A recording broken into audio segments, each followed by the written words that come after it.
then why haven't they always done this? Why they just starting to go make holes in the ground? It just doesn't make sense. And if you understand nature, nature has a what do you call it?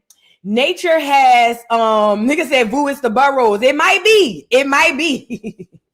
Listen, nature has a blueprint that it follows, and it never ever venture away from the blueprint. I don't give a damn what you think. A bird gonna do what a bird's been doing for thousands and eons of years. He's not gonna do anything other than that unless something interferes. A cat, a dog, a snake, all of these animals are doing what they've always done. And if they are doing something different, then that's a huge sign that something bad is happening. However, I don't think these is no rats. I'm from New Orleans, Louisiana, where we have nutria rats. And if y'all don't know nothing about a nutria rat is about as big as a pit bull. And if I ain't seen them digging no ground and dig no holes, I don't think that's no rat. Said what I said. I done grew up with rats walking up the street like they dogs. I done grew up with rats walking up the street, strolling like they dogs. And the dogs don't even mess with the rats. So you gonna tell me that all of a sudden rats started digging holes? I don't know. I ain't gonna lie. I can't account to that. I can't attest to that. Y'all ain't never seen a nutria rat? Oh yes, Tina. And they math will always math. It's a blueprint that nature gives them. Yay. Y'all ain't never seen no nutria rat, girl. Nutria rats are huge. Nutria rats are here. Let me see if I can put one up on my phone. Yeah, I'm from New Orleans, baby, where the nutria rats live. Baby, and the dogs and the cats scared of the nutria rats. Stop acting stupid. I done been sitting on my grandma's porch in the 7th wall and seen a nutria rat stroll. I'm talking about take his time strolling. And the cats and the dog look like, damn. Stop acting crazy. No, New York ain't the only ones. New Orleans is notorious for nutria rats. Girl, they huge. They huge. Let me see if I can find one. Show me a picture of why is that? Let me see. Nutria rat.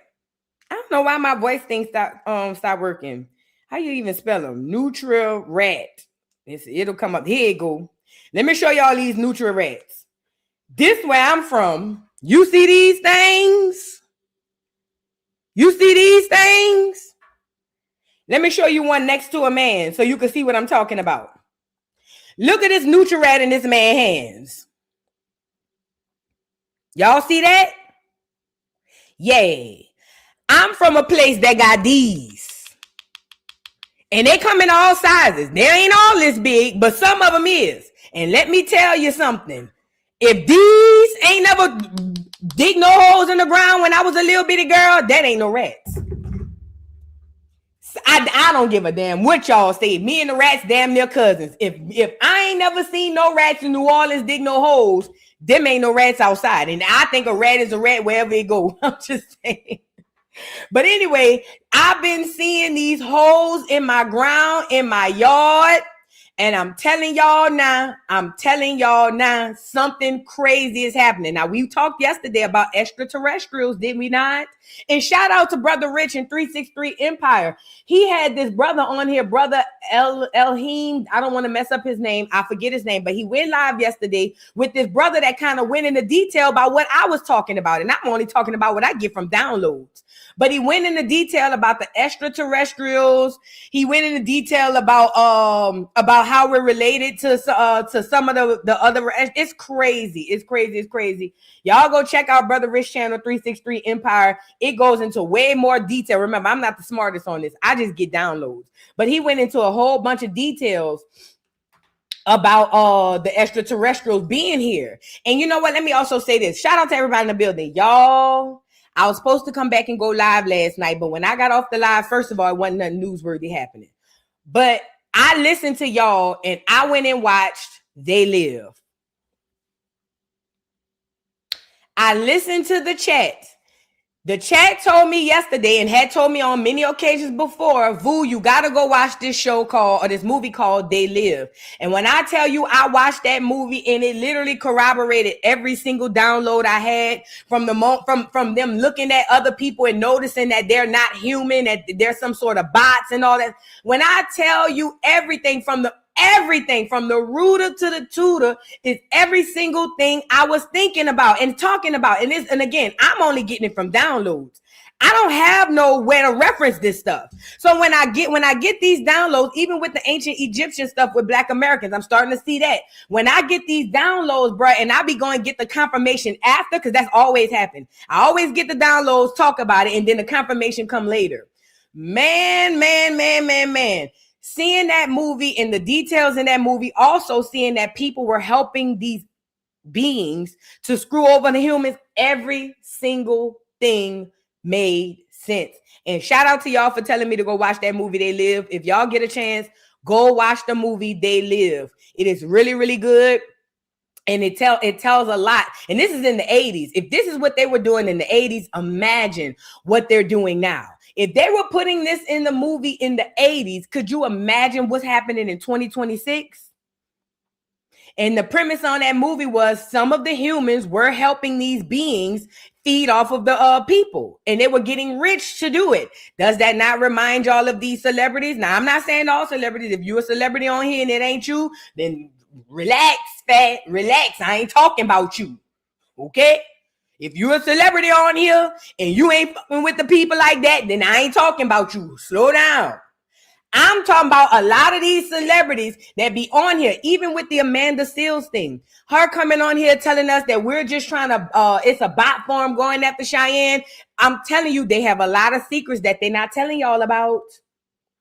These celebrities are holding a lot of secrets that they refuse to tell y'all about. And that's why I despise them bastards. Said what I said. But anyways, we done joked a little bit on that. But like I said, I don't know what them hoes is in the ground.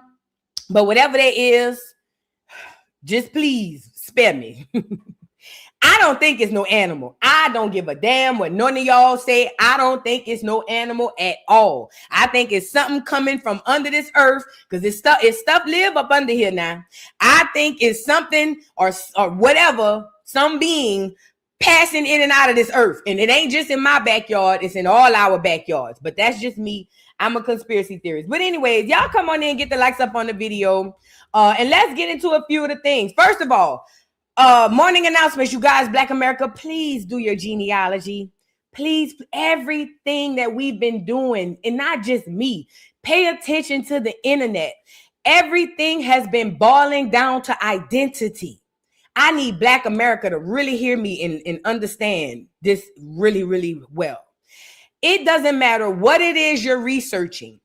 Every single thing boils down to identity, who you are.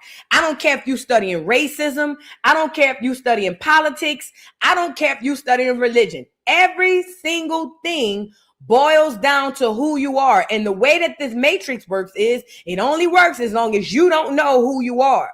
But this is why every day I come on here and tell you guys, please do your genealogy. If you don't do anything else, Black America, please, please, please do your genealogy. All it is a family tree and a way for you to find out who and where you come from, or who you are and where you come from, the bloodline, the people. And we're going to get into a little bit about this ancestry and bloodline, but please, Black America, if y'all don't do nothing, do your genealogy. Find out who you are. Also, ground, meditate, and pray, y'all. We got to get back in touch with God, with the ancestors, with the universe and the earth and all that stuff. We got to get back in touch with these entities, these beings and these whatever, because that's the only way to escape this spiritual warfare. So please ground, meditate, and pray. And to get into a couple of things we're talking about, Ancestry.com. So apparently Ancestry.com has already, they're being talked about as far as the ancestry that they're doing right now. I tell y'all all the time to do your genealogy. I've even mentioned Ancestry.com as one of the sources. But it turns out, just like everything, nothing is here to genuinely help us.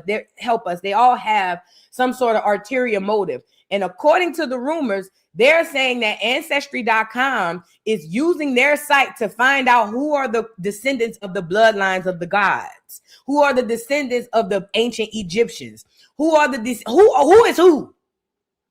So basically, for lack of better terms, all these people going to put all their information into Ancestry.com saying this is my grandma, that's my grandma, da, da, da, da. These people, according to what I'm hearing, are capable of then finding out who you are bloodline-wise, not just who your grandparents was, but meaning where did you come from lineage-wise, meaning your bloodline. I said that already, but your bloodline. And a lot of bloodline, connects back to ancient gods, ancient, all of this stuff. So we gonna get into that and why it's important and how to get around this stuff. Because see, I have an account with Ancestry.com, but I'm an old school girl. All my stuff is still on paper. I'm an old school girl. I don't believe in putting all my data into nothing. I still write with pencil and paper. You know what I mean? Like, I have a real journal. It's a book, and it got pages in it, and a bookmark. I got 3 of them. And I actually take the pencil and put it to the pad and do like this. Does that make sense? So I've never been into just putting all my eggs in the internet basket or whatever, but I do know that a lot of people do it. But we'll figure out how we can get around that because we can. But I'm just telling y'all now, we got to go back old school. We have to. All of that convenience will kill you. Convenience will kill you. Convenience will kill you. Convenience will kill you, bro. I'm telling you, everything they put in front of you, oh, this gonna help you. No, convenience will kill you. We gonna get into it though. Y'all be mindful of that. We'll get into it. We also got to get into the $5 footlongs continuously being disenrolled from tribes. Remember, the universe is repairing itself. So all those people that's been lying, swearing to God, they this, that, and the third, all of these people are being exposed. So we'll get into that. Then we have New York. Y'all won the Eastern Conference, huh? Congratulations. We just gonna touch on that, not too much, but New York is extremely excited. We're gonna get on that. Then Drake surpasses Michael Jackson's record. I don't even know why y'all still paying attention to these numbers. And then Toni calls the police on Kemp. She actually called them, yes, and went live with him in the background. So we gonna get into that. But y'all come on in, get the likes up and whatnot. And let's get right on into it. You know, we got a couple of honorable mentions to roll out. Let's get right on into it, y'all. Like the video, please. Let me see. Where do we start? And shout out to each and every one of y'all. If y'all are new, make sure y'all follow me on all platforms. Voodoo Doll TV. I think it should be all of them. They done banned me off of TikTok. So, child, I don't even know how that's gonna go. I know what I wanted to talk to y'all about. Well, let's start here. No, let's start with this Dean boy.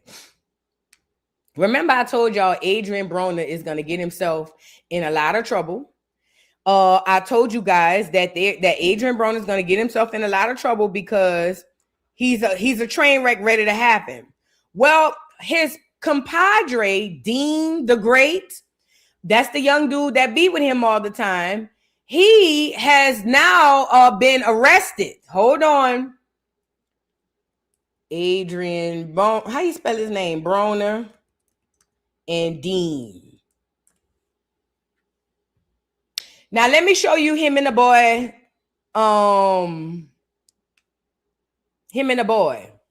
So y'all seen them on many occasions. Adrian Broner and the boy Dean, they stream on Kick.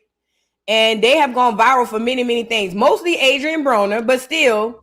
I done took care over. But still, they go viral all the time. And this is Adrian Broner, just to kind of give y'all a little bit of kind of what they be doing. Over 100 niggas. And when I was fucked up, nigga, ain't nobody called. Like, and my niggas is millionaires. And they was under me. And I showed them the way. And that's why they did what they did and still do what they do to this day. It's like, damn, y'all can't pick up the phone to call me. But when I was the man and I was on top, y'all ain't have to call me because I was already there, nigga. I want to say, I know we didn't mean to discuss this, but what Adrian Broner said is true about helping out people. And then when you down bad, nobody want to help you out. This why I'm glad God removed everybody from me before I even get there. Oh, thank you, Jesus. And I don't even know Jesus, but thank you, Lord. This is why I thank him every day for removing every single person away from me. I'm a loner and I love it. I love it. I love it. I love it. And I thank him every single day for removing every single person out of my life. It has been the best time since. And I don't have to worry about getting here because I done already got them out the way. Does that make sense? I done already got y'all out the way. So I don't have to worry about helping y'all when I get up.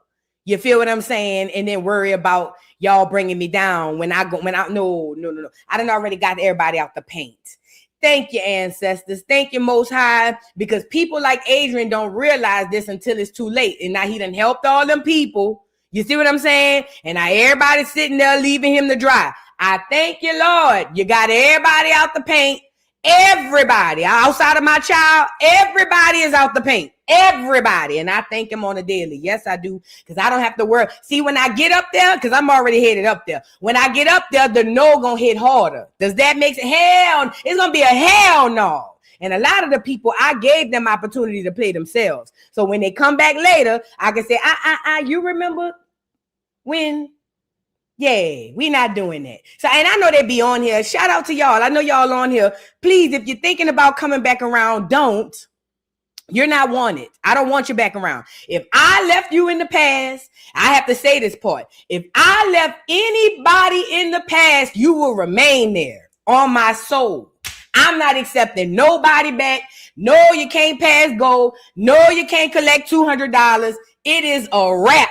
If I left you in the past, that is where you will remain. And that's on Schoolyard and on the dead homies. Said what I said. I just had to add that part. I feel like somebody that be stalking me and watching me every day on here, I feel like they needed to hear. So for you, if you think that I left you in the past and you got an opportunity to come back, you don't.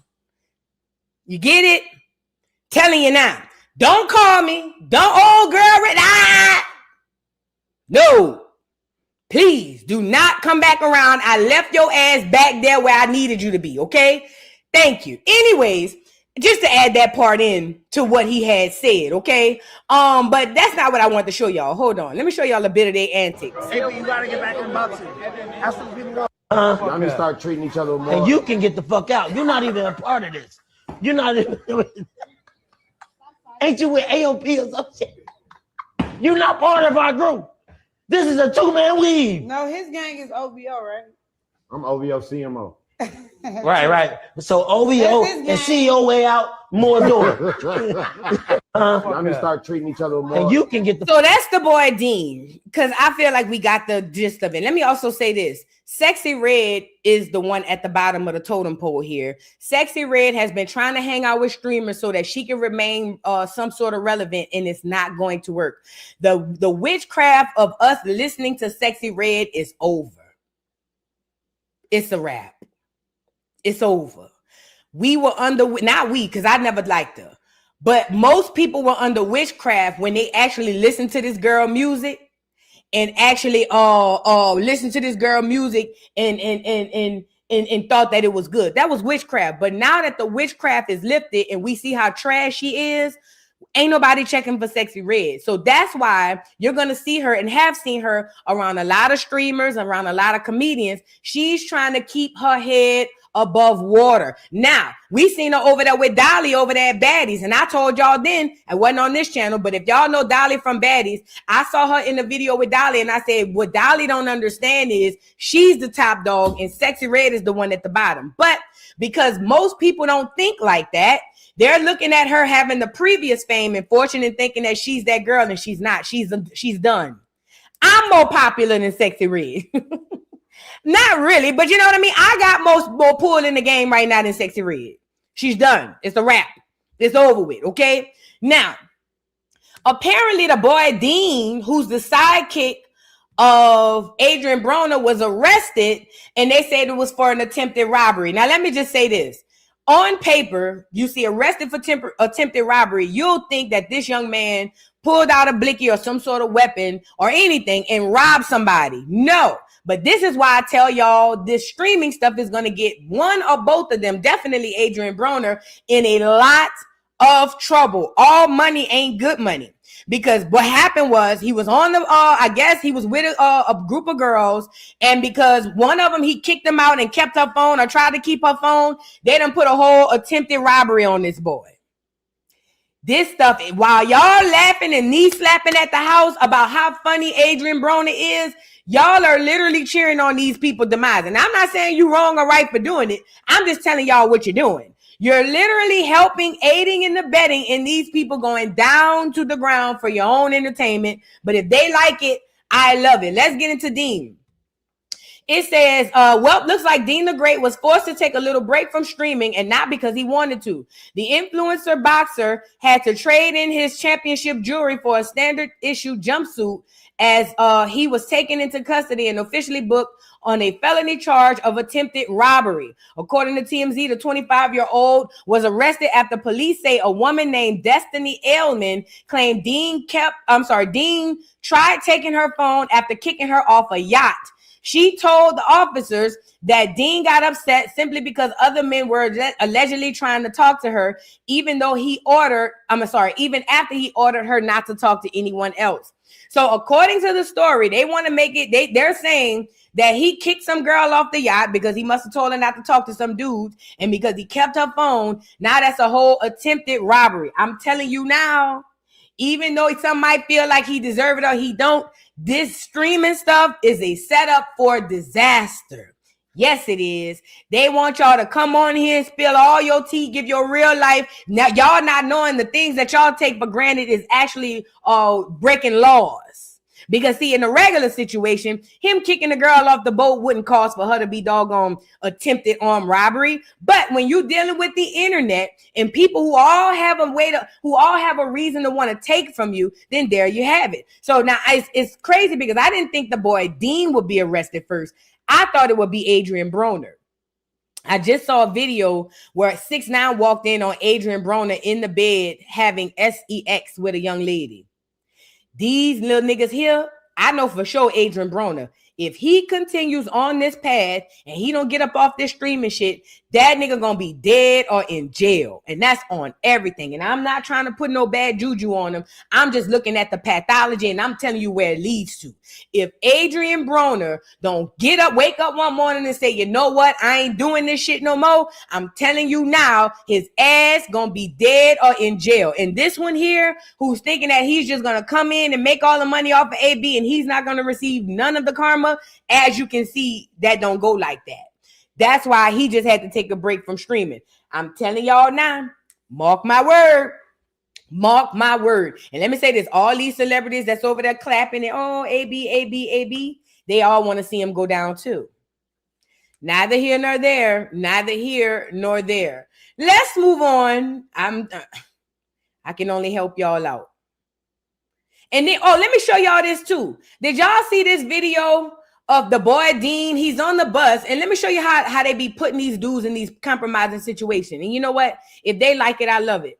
Now they got this girl on the Sprinter behind him, right? She don't want to say her age, and Dean gets upset so much so that he tells her to basically get off the Sprinter. He kicked her off the Sprinter. Now, mind you, he's not wrong for this. You cannot be hanging out with us, and we don't know how old you are. We don't have no ID. But this is how they set these boys up, and they so stupid. They so busy chasing the bag, worried about the money. They don't even see that these people are setting them up, putting these underage girls in their vicinity for stuff to happen. They don't even catch it. Let's get into, and Adrian Broner, he got to be careful too. Let's get into this. Look at him getting into it with the girl because she don't want to tell him how old she is. Let this bitch off out the grass like a cow, and she can eat the grass. Get up out of here. Pull up on the side, bro. He said, no, she don't want to say her age. It's cool. Wait, what did Kemp do? Eat the grass, then, nigga. Straight up. And move your ass back home. Is this her bottle? And she over here drinking the bottle like shit. I don't give a fuck, nigga. Tell her your age. We don't play. I ain't playing, bro. How old you is, bro? No, that is, yeah. Tell us how you're from drop you off. Get the fuck out, my bitch. Bitch ain't finna cry. Stop. Fuck, nigga. Okay, stop. Get the fuck out. Shut the fuck up, nigga. Soft ass nigga. Get the fuck out, this bitch. No, get her out. I don't give a fuck. This ain't no sympathy. Bitch, this ain't therapy, bitch. I ain't no psychiatrist. Bitch, this ain't no open house. Get the fuck out. Thank you. Fucking crib. She call Uber. Fuck out my crib. I'm just in crib for this bitch. She don't want to say her motherfucking age, bitch. You should not lie. This is what y'all are on. Like, Yup. If you underage, you lying about your age, bitch. You gotta go. But you lying, ho. Stop. Call your mama. Call your guardian. Bro, stop. Who ID she gave? Another bitch? She had a fake ID. Tell her call her guardian. Call her guardian and come get her and pick her up. She got school tomorrow anyway. Bitch, get out. I'm a woman. You got bitch, you got homework to do. Get out. Hey. Open my door. Open this door. On me. You Captain Save a hoe? Go with her. Yeah. You good? You trying to save this other man. Let me say this. He's 1,000% right. Some people hollering, oh, well, he could have did this. He's 1,000% right. I don't get it. First of all, let's start with him. No, let's start with the girl. Why is you in the vicinity of men who talk to you like that? I'm out of sympathy for you hoes. I ain't even gonna hold you. I don't give a damn how old you is. I am out of sympathy for girls, because you ain't women, for girls who put themselves in these positions and then expect respect and all kinds of things. I am out of sympathy for y'all. A lot of you hoes is glutton for punishment, and I don't give a damn how old you is. Because there's no reason for this girl to be on this sprinter. But when you raising a bunch of insecure little girls who just want to be down like Brandy, they put themselves in these situations and then want to holler, oh, you need to respect me. You're not around a vicinity of respect. What do you mean they need to respect you? They don't need to respect shit. You a groupie. You know what them niggas looking at you as? Fresh meat. They want to run trains on y'all, and y'all want to put yourselves in these situations and want respect. Fuck that. No. Women, if y'all want to call yourself women, y'all gonna have to start using your discernment. Stop going around these niggas. But when you want to be on so bad, yay, I said it. I don't care. I'm running out of sympathy for these hoes. I am. I don't give a damn about the way he talking to her. If you're underage, your ass don't need to be over there. You don't need to be over there, period. But if you underage, you definitely don't need to be on that bus. And if you can't produce an ID, he have every right to cuss you out and call you everything but the child of God. If she's under 18, every single person on that bus could get years in prison. Let me say this again. If she's under 18, every male, even the girl on that bus could go to prison because she decided she don't want to tell her real age. He did right. I don't want to hear he could have handled it. He ain't had to do shit. Teach your daughters. How about women? Come on, women. Come to the front of the congregation, the ones who claim you women. Teach your daughters to not seek after attention like this, and they won't be in these situations. It's really that easy. It's really that easy. Teach your daughters to have self-respect, a level of self-worth, and a level of knowing what not to do and who not to be around, and we wouldn't be here. But y'all want to raise hoes and then get mad when the hoes ain't getting respect. Girl, bye. I'm not doing that. I don't have no sympathy for the girl. But as it relates to the boys, while y'all sitting up here streaming and kikiing and cacaing, her ass could put all three of y'all niggas in jail. 4 if you count the girl. This is a disaster waiting to happen. This is a disaster waiting to happen. And let me tell black women this. I need black women to understand me and hear me out. We can't keep crying about what we want if we ain't gonna make no change. We can't keep bitching and crying and moaning about the way things are going and about what we want if we're not going to make a change. Michael said it starts with the man or the woman in the mirror. We got to start recreating our mindsets so that we won't be around this type of stuff. Because you couldn't pay me to be on that sprinter at 18, 19, 20, 16. You couldn't pay. I wouldn't have got on. Because I understood even at that age, them niggas won't fuck. And I don't. So I'm not going. I understood that in high school. Them niggas want us to come by his house because they won't fuck. And I don't. So I'm not going. It's really that simple. It's really, really, genuinely that simple. But people don't want to talk about that. I was a child being able to put those two and two together, but y'all raising these young girls who don't have no common sense. And I get it. A lot of the women don't have common sense. They putting themselves in positions like that too. So they don't know. So they sitting up there just looking at it, and then the internet telling everybody they need to be a victim and whatnot. So now all of a sudden, all the girls go into victim mode, even though most of them put themselves in the situations. Yeah. We got to start teaching our daughters to have self-respect. Because no way my child would have even wanted to be on that bus. Just not. Right. And when he said to leave, she should have got her stuff and got up off the bus. What you crying for? See, y'all lucky they ain't grew up in my era before the internet. Because see, if this was my era before the internet, something real bad would have happened to that girl. Especially in New Orleans. In New Orleans, at the very least, they'd have beat the fuck out that girl. I done seen it with my own two eyes. In New Orleans, prior to the internet, her on the bus, once a nigga said get up, because in New Orleans, the niggas fight. The niggas fight the bitches and the bitches fight the niggas. In New Orleans, the nigga would have told her get off the bus one time. The moment she'd have started crying, he'd have stole off on her. I'm not saying this right. I'm just telling you what it is. I ain't saying this right. I'm just telling you what it is. That's why I even knew back then. This nigga want me to come by his house after midnight. I ain't trying to smash, so no, I ain't going. This nigga want me to come over here where it's just me and him. He probably want to make out and I don't. I'm not going. Even I still follow that concept to this day. You know what's crazy? I met a guy about a couple of months ago at a restaurant out here at a Mexican restaurant. So we just talking whoop de whoop, and then it brings up smoking. He was like, "Oh, I smoke." I was like, "Oh, I smoke too." Whoop de whoop de whoop. Tell me why the nigga was like, "Oh, you can come by the crib and smoke, whenever whoop de whoop." And I'm like, "All right, whatever." The nigga hit me up at about midnight one night, talking about, "Oh, you want to come over and smoke?"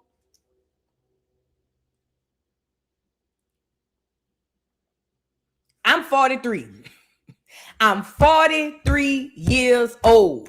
The nigga hit me up after midnight and said, "Do you want to come over and smoke?" You know the first thing popped in my head? No, because I don't want to fuck. No, absolutely not. I knew now, if I might have wanted to smash him, I probably would have took him up on the offer. Yeah, I come over there. What you doing? Send me your address. If in my mind, I might let him, whoop de whoop. But I knew then and there, I don't want to do nothing. So why would I go sit at this boy's house after midnight? Yeah, that's booty call hours. Why would I go sit at this boy's house after midnight? You see what I'm saying? And smoke with him? Nah. So I told him, no, you know what? I'm good. We can brain check on another day. And I hadn't talked to him since. But I'm saying all that to say it's a power of discernment.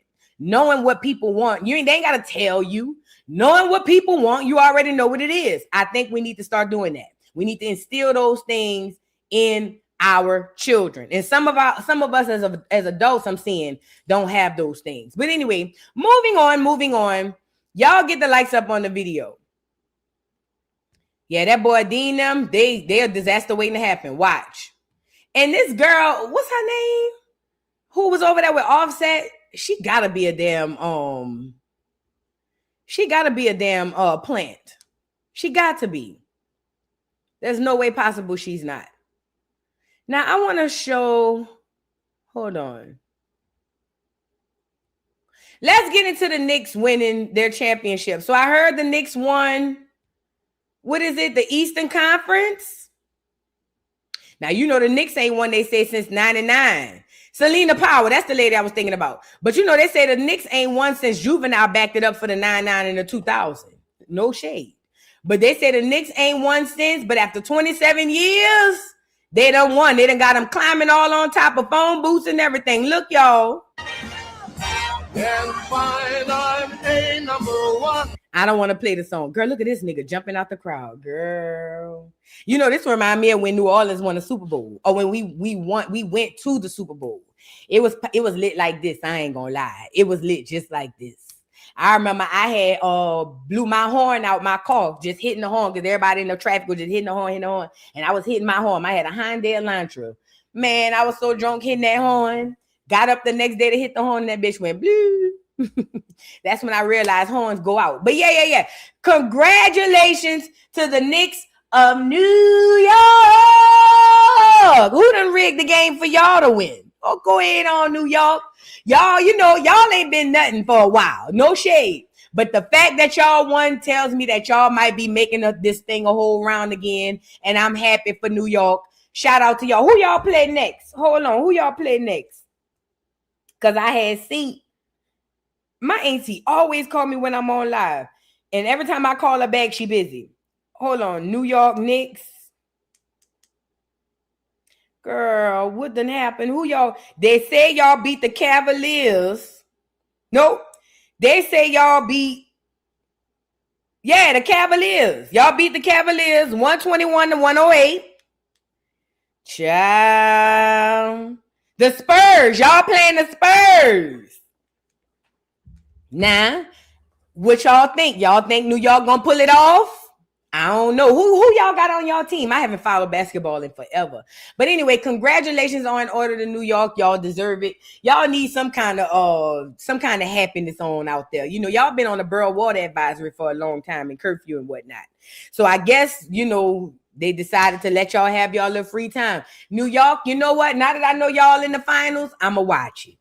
I'm going to find somewhere to go. I ain't going to watch it at home, though. I ain't going to lie. I don't care that much. But if I'm out somewhere else and I see it playing on the TV, I'm going to sit down and I'm going to watch to see the Vanilla Wafers bounce the ball. But congratulations on order for New York Knicks. I'm pretty sure Spike Lee is over here swimming in New York Knicks bucks. You know, he loved the Knicks and all of that. So shout out to y'all. Congratulations to New York, bro. They say y'all doing good this year. Congratulations. Let's get Tyrese congratulations on here. Let me put my boy on here. Congratulations on order to the New York Knicks. Here you go. Congratulations! Oh my God.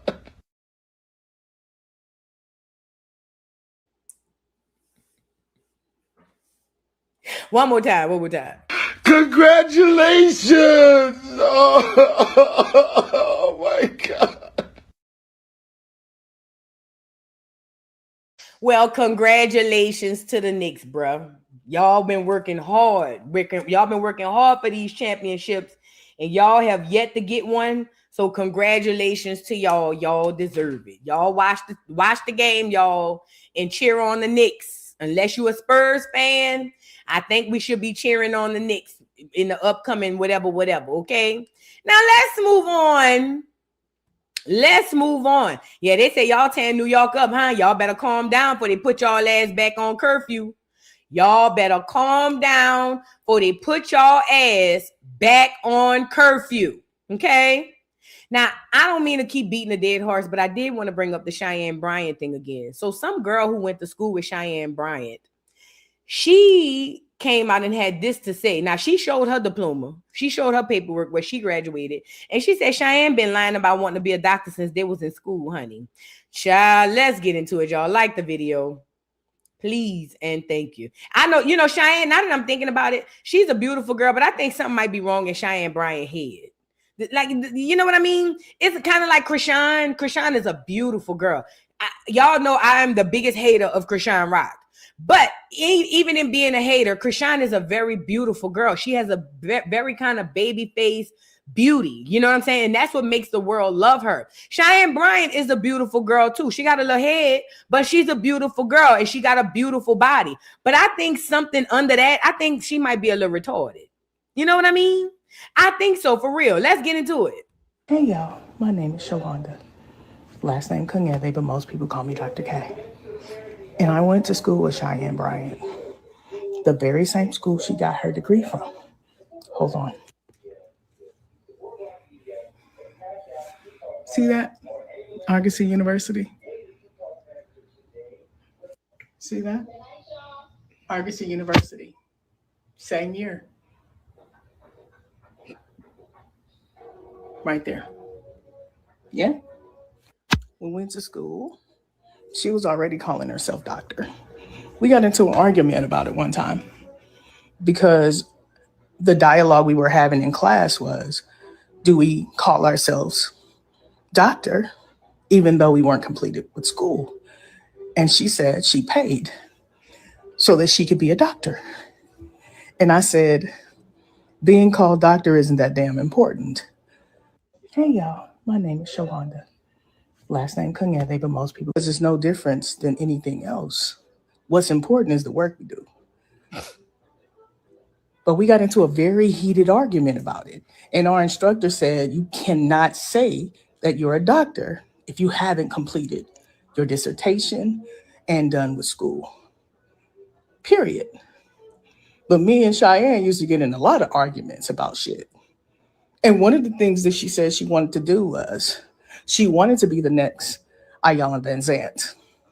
So she went to a lot of her courses, studied up under her. Now, I don't know if she graduated or not, but I do know, as I just showed you, that I have my diploma. Now, what I can say is she is correct. We cannot get a psychology license with our, because it's no difference than anything else. Because the school lost its accreditation. And that's really fucked up. It's really fucked up. So we paid a lot of money for that shit. But what I'll tell you is this. I still can. But we'd have to go back to school and do a program. And that's how we would get our degree. Can you still get your credits? Hell yeah. I had to get a job for the government, goddamn. I also am in private practice, goddamn. You can still get all your credits, your transcripts. You get access to that. You cannot get that. What the fuck is that? That's not true. Because the school lost its accreditation. And that's really fucked up. So yes, she still can get it. She just lied. Now, what I can say, again, is she did go to school because I went with her. We were in a couple of classes together. But what I don't know is if she graduated or not. Because if she did, she'd have been able to do this. Pause. So yes, she still can get it. She just lied. Now, what I can say, again, is she did go to school because I went with her. We were in a couple of classes together. But what I don't know is if she graduated or not. Probably because if she did, she'd have been able to do this. Pause. Let me tell you why I don't think she did.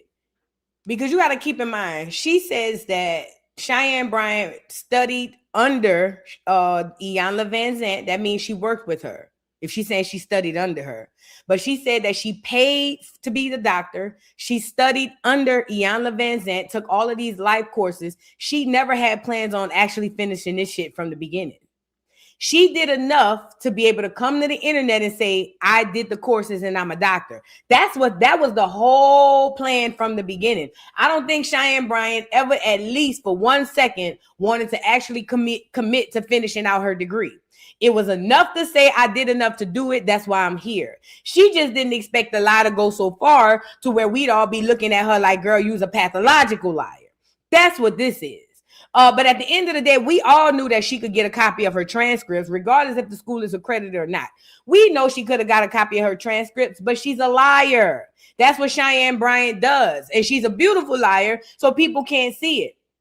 Now, I saw this video with her and Torre where she cussed Torre out. I don't know who the Torre dude is. He always been a little weird looking to me. But when I saw this, I'm like, a lot of things she said in the past, you could tell she's not no real doctor. But even her behavior, check it out. What they do carry at the nucleus of who they are is discipline and boundaries. If gentle parenting creates gentle children, sign me up. I definitely want to create more gentle adults, especially men. Hold on, everybody, especially men. You are My a gentle, God, are you kidding? Hold on, guys. Hold on, guys. That's what we need in the world is more gentle men who understand. You're very gentle. And it comes at an angle that doesn't always work for people. Let's just stop and go back. Is this who you want to get your life coaching from? Because I'm wrapping the show and you're interrupting me. First of all, this is what we spent a whole meeting on this. First of all, Teray, first of all, why don't you let me wrap the show? I'm ending the show. What is the point of interrupting me? We're getting out of here. Like, what is the point? What is the point? It says go to host up. When you're talking to me, lower your fucking voice when you're talking to me, because you're acting very, very gentle, very soft, and very feminine. And this is the problem. Teray, you talk to your wife like that. You don't talk to me like that. I am not your wife. You don't talk to me like that. I'm not your wife, Gentle. I'm not your wife, Softy. Don't talk to me like that. You talk to your wife like that, not me. Teray, talk to your wife like that. Do not talk to me like that. That is not how you That is not how you professionally approach me. Don't fucking talk to me like that. Check. Frank and Ariva, I apologize. Check yourself. You don't talk to me like that. Hold on, to your Doc. wife like that. Doc, hold on. Shut the fuck up talking to me like that. That's what you do. Girl. That's what you do. Girl. Not with the finger. Girl. You better tap into your gentleness and real quick. Cheyenne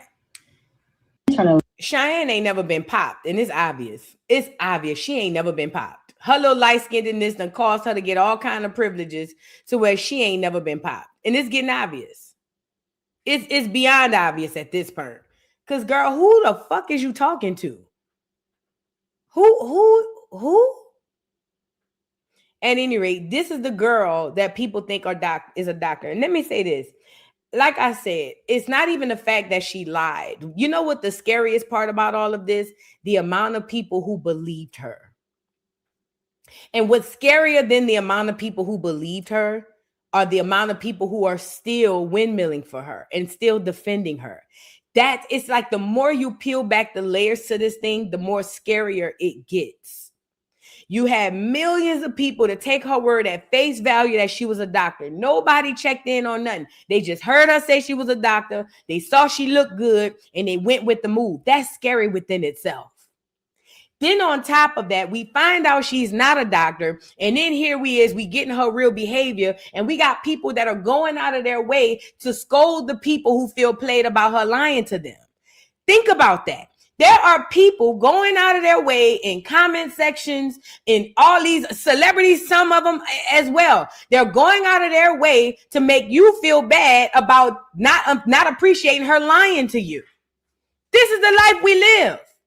This is the reality of what we are living. And like they said in that movie, They Live, they've gotten us to be so stupid that basically we wait on them.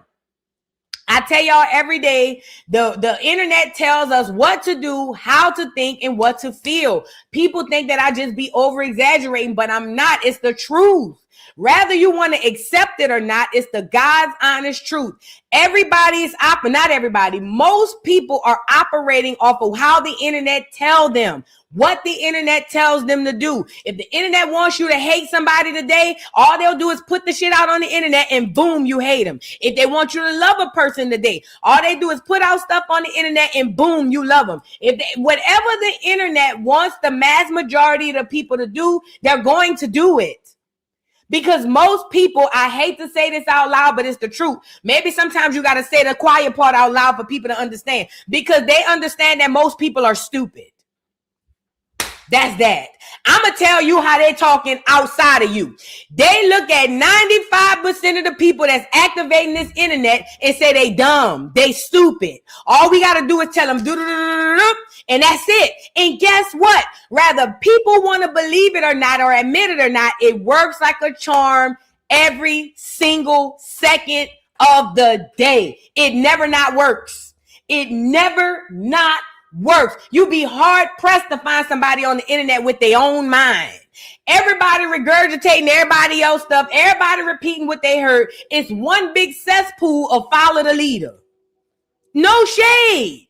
It is what it is. And the people who are running the internet, the people who are giving you all of this behind the scenes, they're saying you're stupid.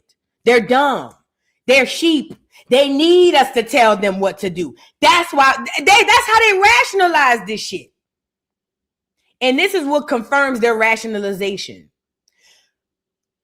Whenever the internet is split on anything, or whenever the internet goes against popular belief, Watch how the internet divides. Watch how the people on the internet go to scrambling. You see what I'm saying? Whenever something is put on the internet that goes against what the internet said, that's why I say popular belief, but it's really anything that they put on the internet that goes against what the internet told you causes people to go into mass hysteria. That's how you know it works flawlessly every single time. But this is why I tell y'all to follow your inner compass and follow your own mind. Yes, take information from what you see on the internet, but confer with yourself. Ground, meditate, pray. Find out how to find that inner voice inside of you that's going to help you be the human lie detector that you can be. But don't just take what you see on the internet, because every time we do that, this is what happens. And this is how your Cheyenne Bryants get to sneak right on in, lie and say they doctors and whatnot, and then get off without no hitch. Because the internet has not told y'all to hate Cheyenne yet. Some people on the internet have told y'all to hate her, but the internet hadn't told you to hate her. The internet hadn't told you she was a lie. And since the internet hadn't confirmed her lying, you got people windmilling saying that people just hating on her. It's insane. It is insane. And this is how these players, these characters are snuck in on us like 90 going west. I need us to please start having our own mind. Ain't nothing wrong with surfing the internet. You supposed to surf the internet, but you're supposed to always have this thing called discernment. If something sounds crazy to you the first time, it probably is. You know what I'm saying? Go with your first mind. Go with your first thoughts about these things, because that's typically the real thought. Right? Not all the time. Sometimes you go research some stuff and come back and realize, hold up, that wasn't crazy. It was crazy to me because I hadn't heard it. So that happens as well. But I'm saying all that to say we got to start using our own brains. We're already in social slavery. We've already made it to social slavery. Welcome to the party. You're late.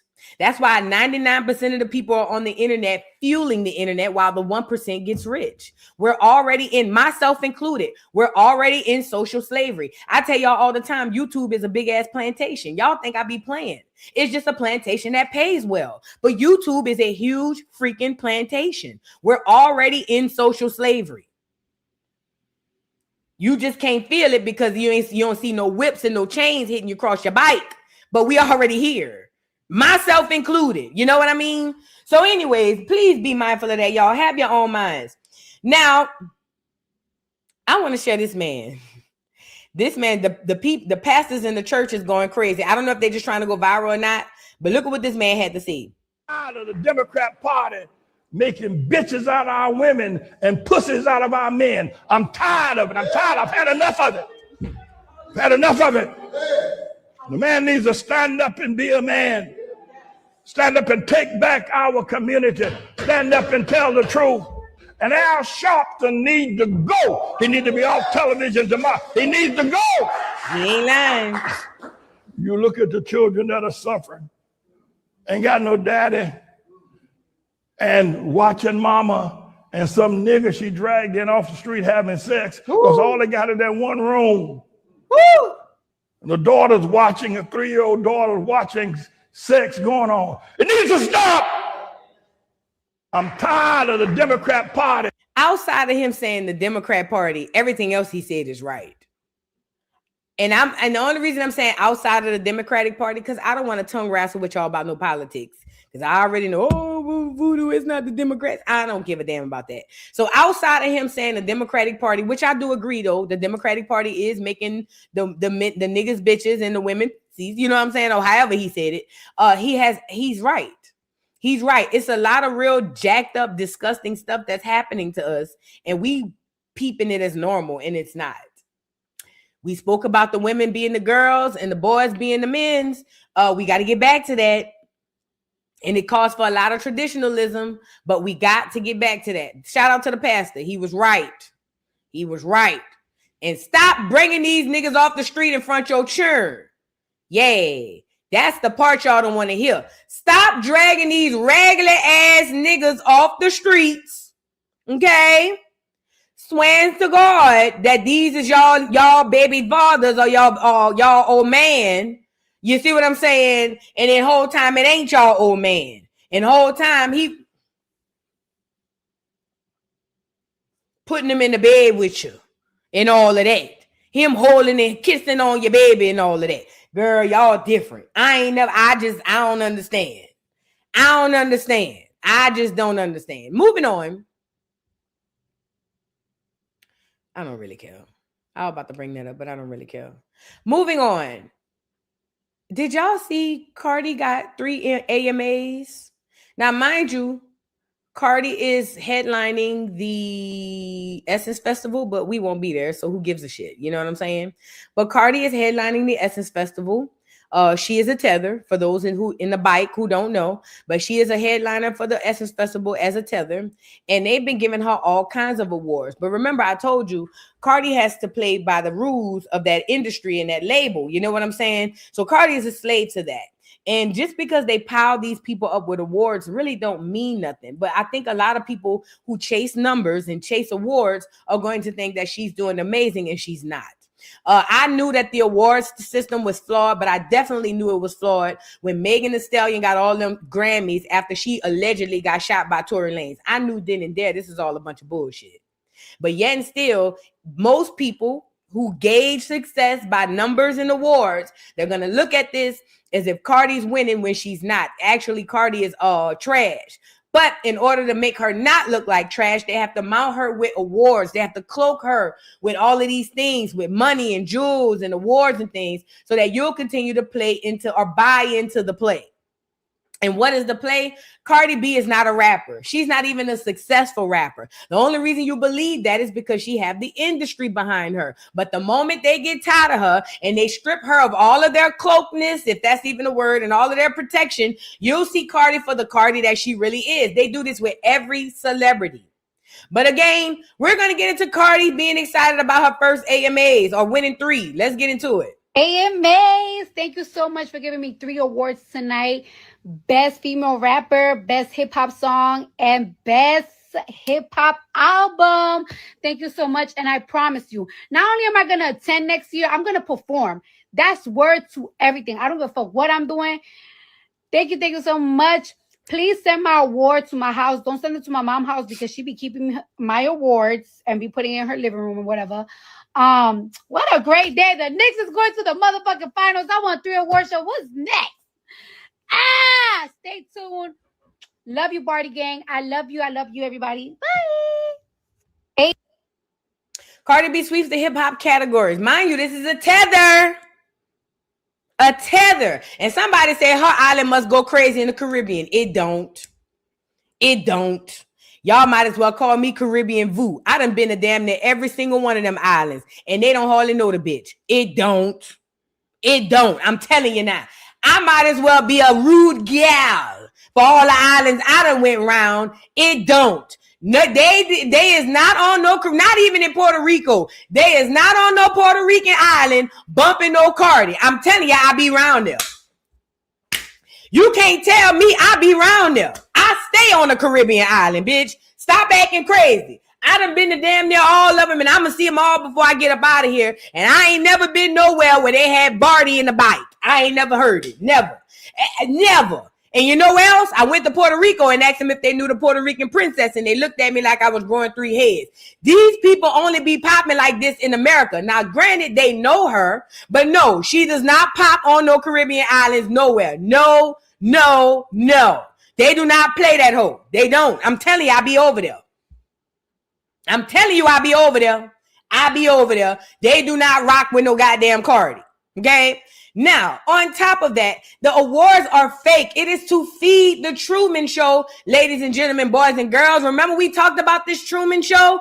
All these actors, these celebrities are paid actors to keep the Truman Show going. And in order to keep the Truman Show going, what do they have to do? They have to flood these paid actors like Cardi with these awards and accolades so that you can think she's something that she's not. That's what this is all about. I'll give you another example. Look at Drake. They said Drake just surpassed Michael Jackson's record, right? Now, mind you, Drake's music couldn't hold a candle to Michael Jackson's rough drafts. We're not even talking about the shit he put out. I'm talking about some shit Mike probably had in a vault way back in the 80s that he never put out. Drake don't have a song, not one, that he could put that stand next to the late great Michael Jabari Jackson. He just don't. But if you let the internet tell you, or if you let the world tell you, he's up there with the greatest, and he's not. But how do they compare him to the greats? By fudging the numbers. Remember I told y'all, they say women lie, men lie, numbers don't lie. That's bullshit. Numbers lie more than men and women because the men and women control the numbers. Okay? They're going to put these accolades on these people so that they can take, first of all, the history away from the people who really have it, right? Let's think about it. Drake is a tether. A biracial tether, okay? And they're going to say that he's greater than the late, great Michael Jackson. Stop acting stupid. It is a way to strip the narrative away from us as a heritage, as a people. Yes, you're looking at it like it's just Michael. No. It is a way to take our accolades and who we are away from us and give it to the foreigner. They do it all the time in our acting jobs. They put these cosplayers in place of us so that they can become the face. You will continue to reenact the situation or the behavior while they get all of the accolades and they get all of the praise. That's what this is all about. So that's why you had people like, or you had Drake doing stuff like buying Tupac's ring or necklace or stuff like that. It's an energy thing. It's a witchcraft. It's rituals. It's witchcraft and it's rituals, but on top of that, it is a way to take away our history from us and give it to these tethers and these cosplayers. So now let's get into Drake. Now they want to say that Drake surpassed Michael Jackson's record, for most Billboard #1 hits by a solo male artist. First of all, when Michael Jackson played and when he was alive, we didn't have the internet. That means every single person had to leave out of their homes and go down to a record store and buy the album. Every single person. And they didn't count how many people listened to the album when y'all got home and you put it on a record player. No. That didn't go like that. They only counted each purchase. Now you're going to compare that to a streamer, right? And that's what Drake is. He's a streamer. To a person who all I got to do is buy it one time, or even stream it one time. And depending on how many times I play it and how many people listen to it is the amount of numbers you give it. That is a false equivalency. You can't do that like that.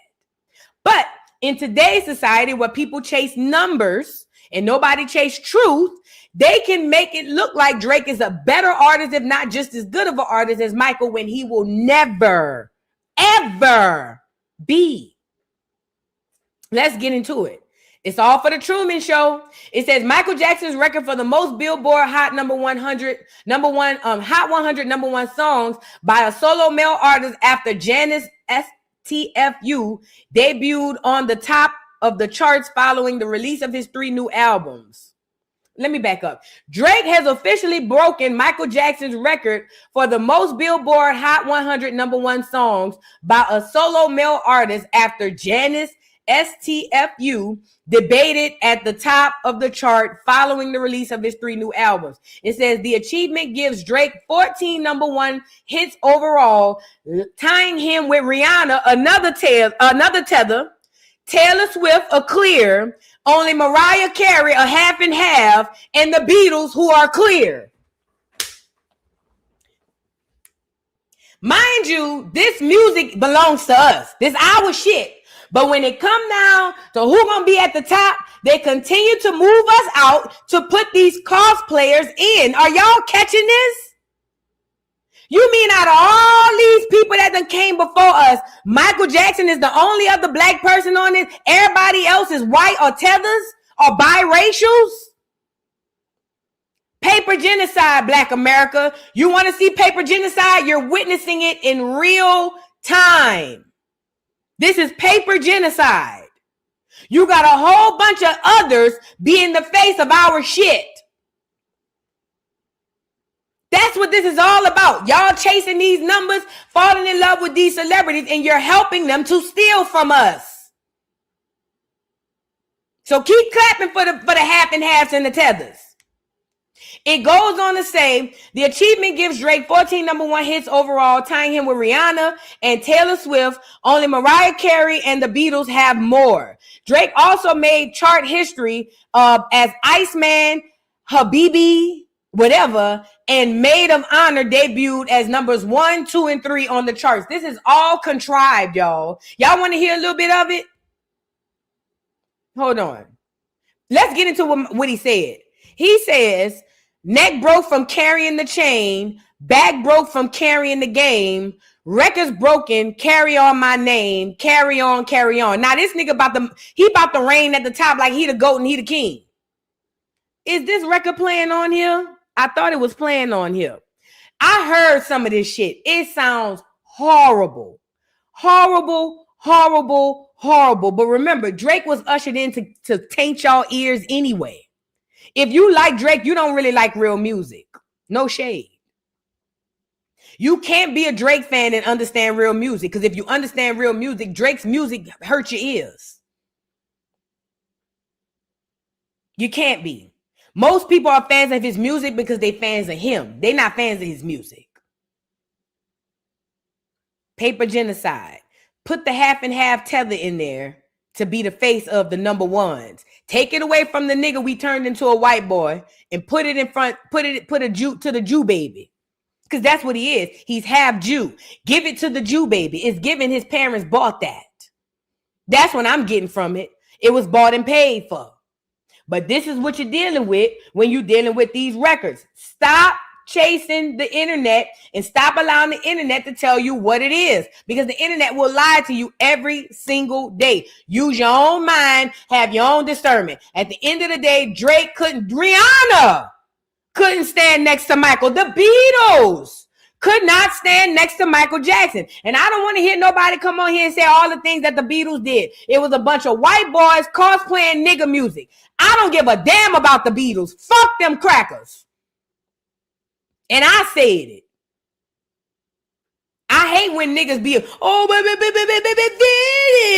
you don't understand. It's the Beatles. It's Hillary Duff. Fuck them crackers. Girl, I don't give a fuck. Y'all love them, not me. I don't love them. Moving on. Yay. And this is the craziest part. Somebody said Michael helped them niggas. He did. At least Michael Jackson made sure his people were straight. That's why you think they taking all his accolades away from him and giving it to people like Rihanna and Drake. Thank God Michael Jackson didn't give a damn about numbers. Thank God he never cared. You know what I'm saying? But it's a way of paper genocide to write us out of our own history, okay? But yeah, I don't want to hear nobody talking about what the Beatles did. Girl, fuck the Beatles. And Hillary Duff. She caught a stray from yesterday. Said what I said. Now let's move on. Now we got to get into Tokyo Toni calling the police on Tia Kemp. Lord have mercy. Oh, adios míos. Let's get this out of the way. Tia Kemp calls the police on Tokyo Toni. No, Tokyo Toni calls the police on Tia Kemp. Remember I showed y'all the other day that Tokyo Toni was threatening to call the police because she said Tia was harassing her on the phone by calling her and all that stuff. Well, Tokyo Toni had said that she was going to call the cops, but I didn't know she was really going to do it. Turns out she did, and she went live when she did it. And she's calling the cops on Tia Kemp, pressing charges. She said she wanted a protection order because Tia Kemp keeps playing on her phone. Mind you, Tokyo is a narcissist and crazy as hell. Let's get into it. What is your relationship with the person? I don't. It's none. A stranger? She's not a friend, but we work together. Okay, so you know her first and last name? Yes, I do. All right. I don't have her address because she lives in Florida. So you say you want to file charges? Charges, yes. That was it? No, and a protection order. And I want to put a protection order on my grandkids too. My grandchildren. Because she. All right, what is your relationship with the person? I don't. Now pause. Tokyo Toni. First of all, you can't put a restraining order on her on behalf of your grandkids because they ain't yours. But let's just say you could. Them grandchildren don't even like you. They don't know you. King No Dream fucks with Tokyo Toni. She mentally crazy. Something wrong with Tokyo. How you gonna put a restraining order? The children want one on you. Girl, the children trying to put a restraining order on you, Toke. How you gonna turn around and put one on somebody else on behalf of the children? You can't make this up. Tokyo Toni really is crazy, for real. It's none. A stranger? She's not a friend, but we work together. Okay, so you know her first and last name? Yes, I do. You know the police should arrest Tokyo for playing with them. They should. Yanti, leave her alone, girl. Leave her alone. Tia, just let her live. Because the lights are on, but nobody's home. The lights are definitely on. It's just nobody's home. Let's move on. I ain't even got nothing else to say about it. Tia, let her live, Tia. Tia, let her live. Let her live. Because if you don't, she might be in that bitch swinging from a tree or something. Let her live. Let's move on. Now we got to get into, hold on, what I got pulled up here?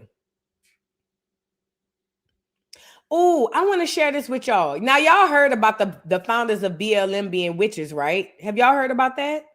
If y'all haven't, there was always a rumor that the BLM founders, the 3 women who founded Black Lives Matter, were witches. Now, what we know about the Black Lives Matter Foundation, this whole thing, it was all a sham. There were 3 Black women who started the BLM, and they started BLM in the hopes of to the people, in the hopes that we would have some type of advocacy. Turns out these women didn't give a damn about niggas, and nothing that they did had any agenda for Black Americans. It was actually all for the LGBTQ and other people and minorities or whatever. Well, once we caught on to the play that BLM was a scam and a sham, a lot of Black people started kind of like backing away. But I remember even back then, I heard that at least one of those women were witches, and that they used the hashtag BLM as a ritual. Now, hold on. I need y'all to hear me out. These rituals were witchcraft. So every time somebody hashtag BLM or hashtag I can't breathe or hashtag any of those things, it was tied to rituals that helped harvest energy to these beings, these Black women beings. I'm calling them beings because I don't even know if they're real. But to these beings that's cosplaying as Black women, and they were able to do all kind of ritualistic stuff off of that. Now, why is this important? Because so often the internet gives us hashtags to follow. So often the internet gets us all on one accord and get our energy and our heart, our feelings in unison.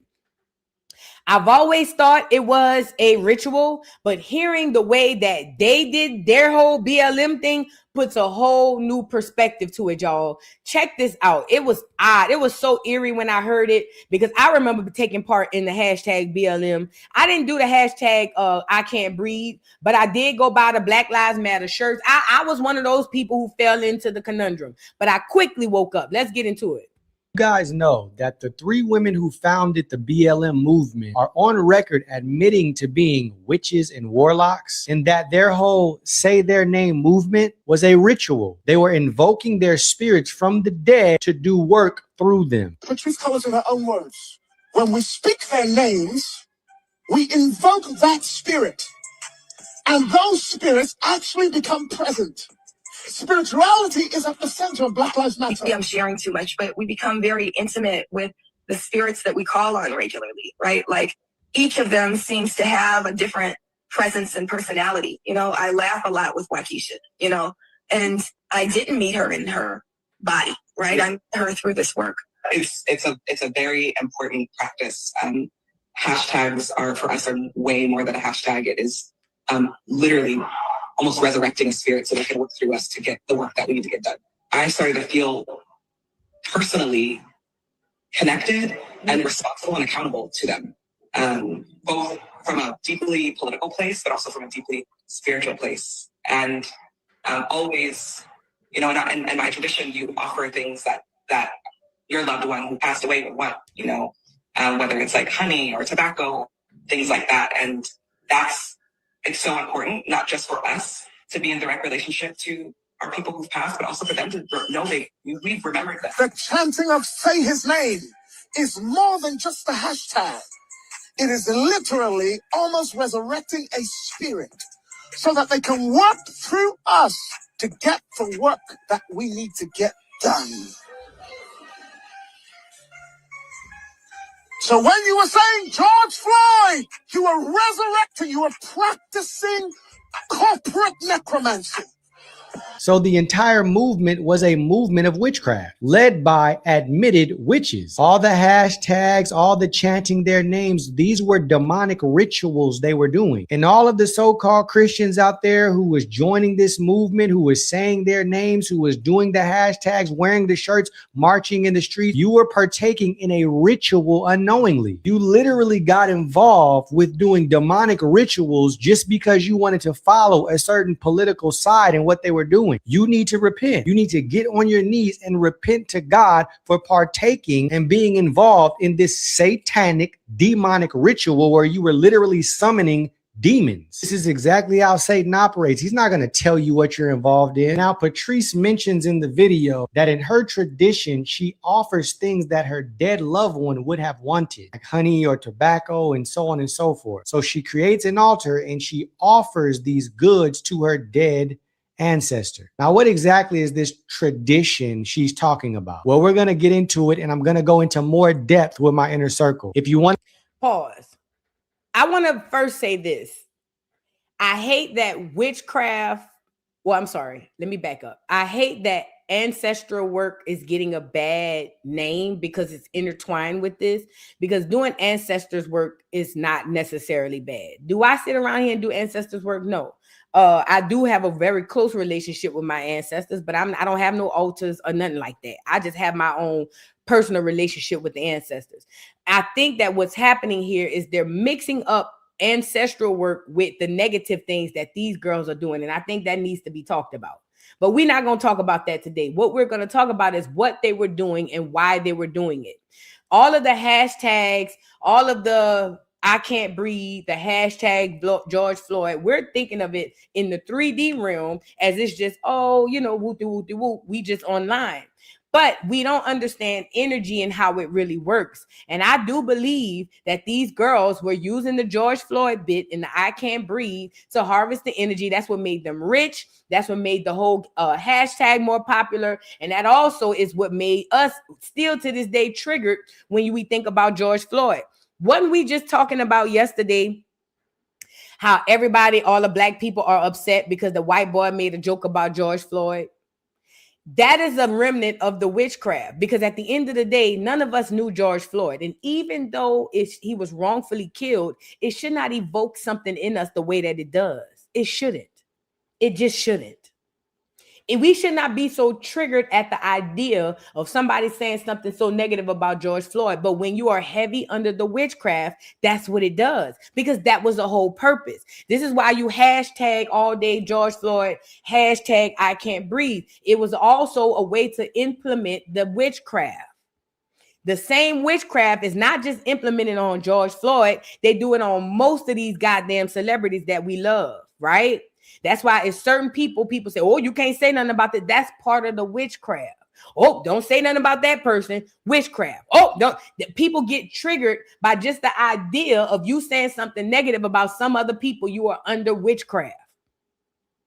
And that itself is what these young ladies, what I can see, sounds like is what they were doing, invoking the energy, harvesting energy under these hashtags. Because remember, we wasn't just saying hashtag I can't breathe. We really was feeling that shit. Like niggas really was all over America, like really in their feelings. Like I saw George Floyd died. That was a part of the witchcraft as well. Putting it out on the masses for everybody to see. So it can evoke the spirit. It can evoke the energy. I was one of those people who saw that shit and was like, what the? And it really bothered me. That's all part of the witchcraft. That's what this is all about. You know what I was thinking too? What if George Floyd not even real? Just a thought. But anyways, I'm saying all that to say, be mindful of this internet, because it gives you way more than what you bargained for. You sitting up here thinking I'm just following the hashtag. Whole time you helping them evoke spirits and energy and all of that. And I don't trust and read none of them Black Lives Matter hoes, not because they daggers, but because I don't trust them. Because I know a lot of people was calling them bull daggers, and they are, but that ain't why I don't trust them. I don't trust them because them bitches ain't to be trusted. And they had the whole cause that said BLM, and they ain't did shit for black people. Nothing. Not one thing. That told me everything I needed to know. Okay. Moving on. Now I want to show y'all. Let's get into the $5 footlongs being disenrolled. Every day the universe is showing us who and what we are. Every day the universe is repairing itself. And the universe is telling us, hey, y'all, what them people told y'all was a lie. And they do this by exposing others. And some of these others are the $5 footlongs. Let's get into it. So I've showed y'all a video recently where the $5 footlongs were told that they couldn't claim a tribe because they didn't have the genealogy to back it up. Let me also say this to the Black Americans in the chat. I know who do have the backup, or I know who do have the genealogy to back up their tribes. You, Black America, please do your genealogy. It is going to be the best thing that you can do. Do your genealogy. But while you're figuring out who you are, the universe is exposing to us who these people are not. You know how they, I say this all the time. You know how the Bible say, I don't know if it's the Bible, but I think it's the Bible. There's an insert that says those who leftist Jews came back and were not. And it implies that we know who these people were when they walked away, but when they came back, it was a whole different group of people, meaning there are cosplayers in the midst. I need y'all to understand it's not just a Jewish situation. This is all over the earth. There are representations of the original people all over the world. In Mexico, the Mexicans that you see today are not the real Mexicans. They are representatives. They are clones.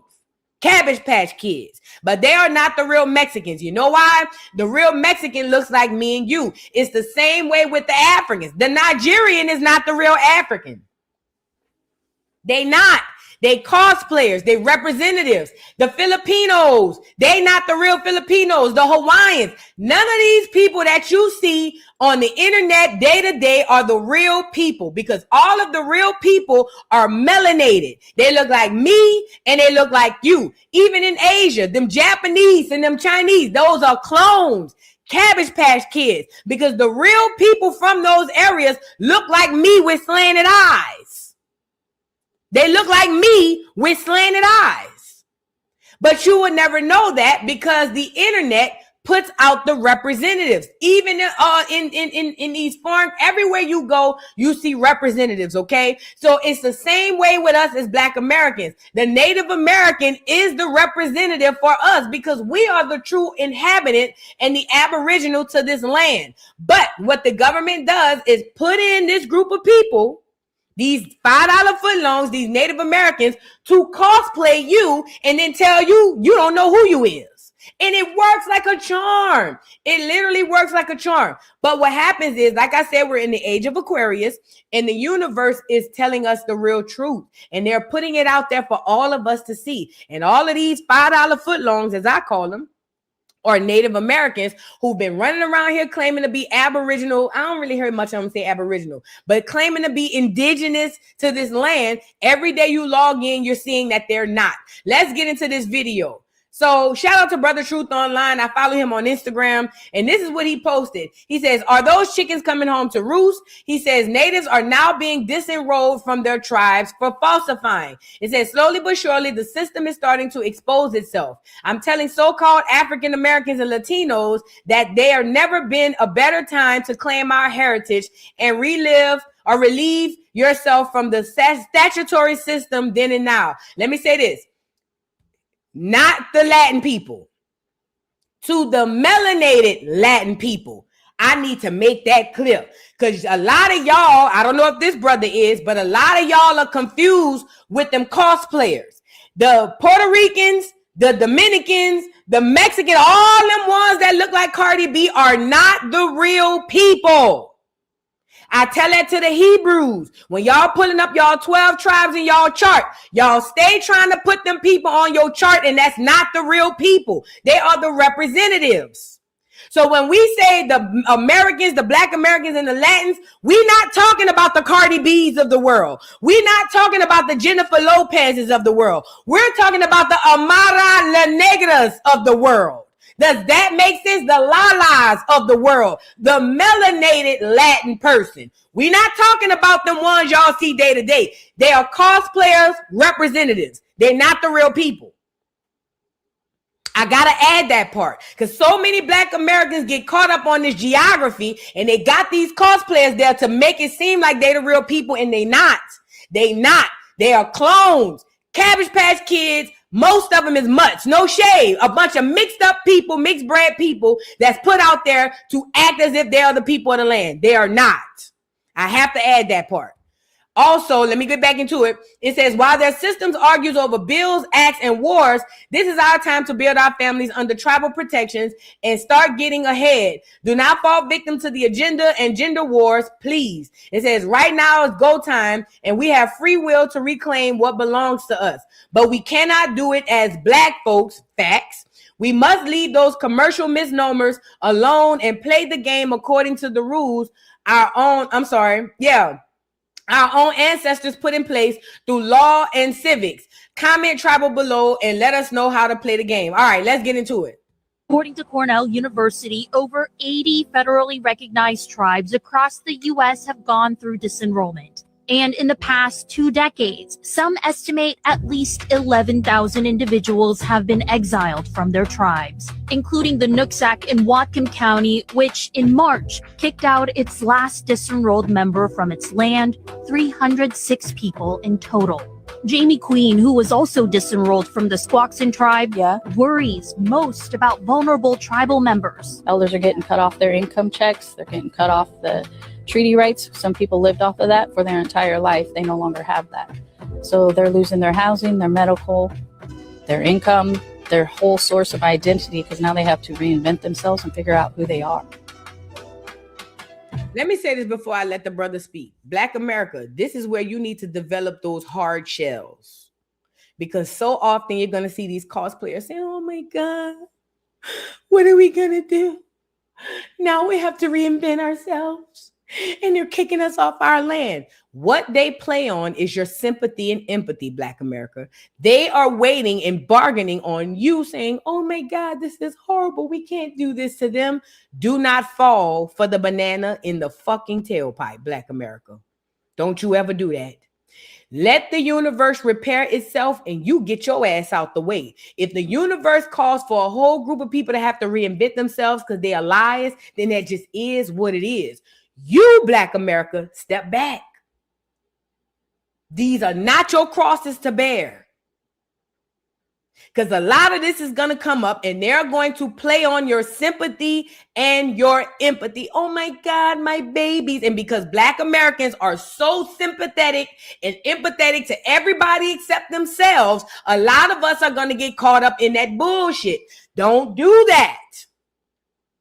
This don't have nothing to do with you, Black America. Sit back, sip your coffee, your wine, or whatever it is you sipping and watch the show. That's all you can do. Do not get in the way of the universe repairing itself, and do not step in on the universe enacting its karma. I'm telling you. That's to anybody Black American who get all mushy and gushy about seeing some people that you don't even feel the same way about your own people. Y'all get mushy and gushy for these foreigners, but won't get mushy and gushy when you see your own on the corners. Do not get in the way of the universe repairing itself. Let these people go figure out what the fuck they gonna do outside of us. They don't have nothing to do with us. Take that energy and build. Take that energy and do your genealogy and find a way for you to capitalize off of this shit. That's what Black America need to be doing. But let me let the brother talk. Is he gonna say anything? The Copper Truth Cup carries history in your... Okay, so I think that was really the video. But listen, the point is this. They're being disenrolled, 90 going west, because what happens is the lie that they were able to hold on to, such as tribal this and tribal that, has now gone away. The Most High, the ancestors, the angels in the universe are working overtime to overturn a bunch of these lies. The only way that it's going to work for them is if we step back and allow it to happen.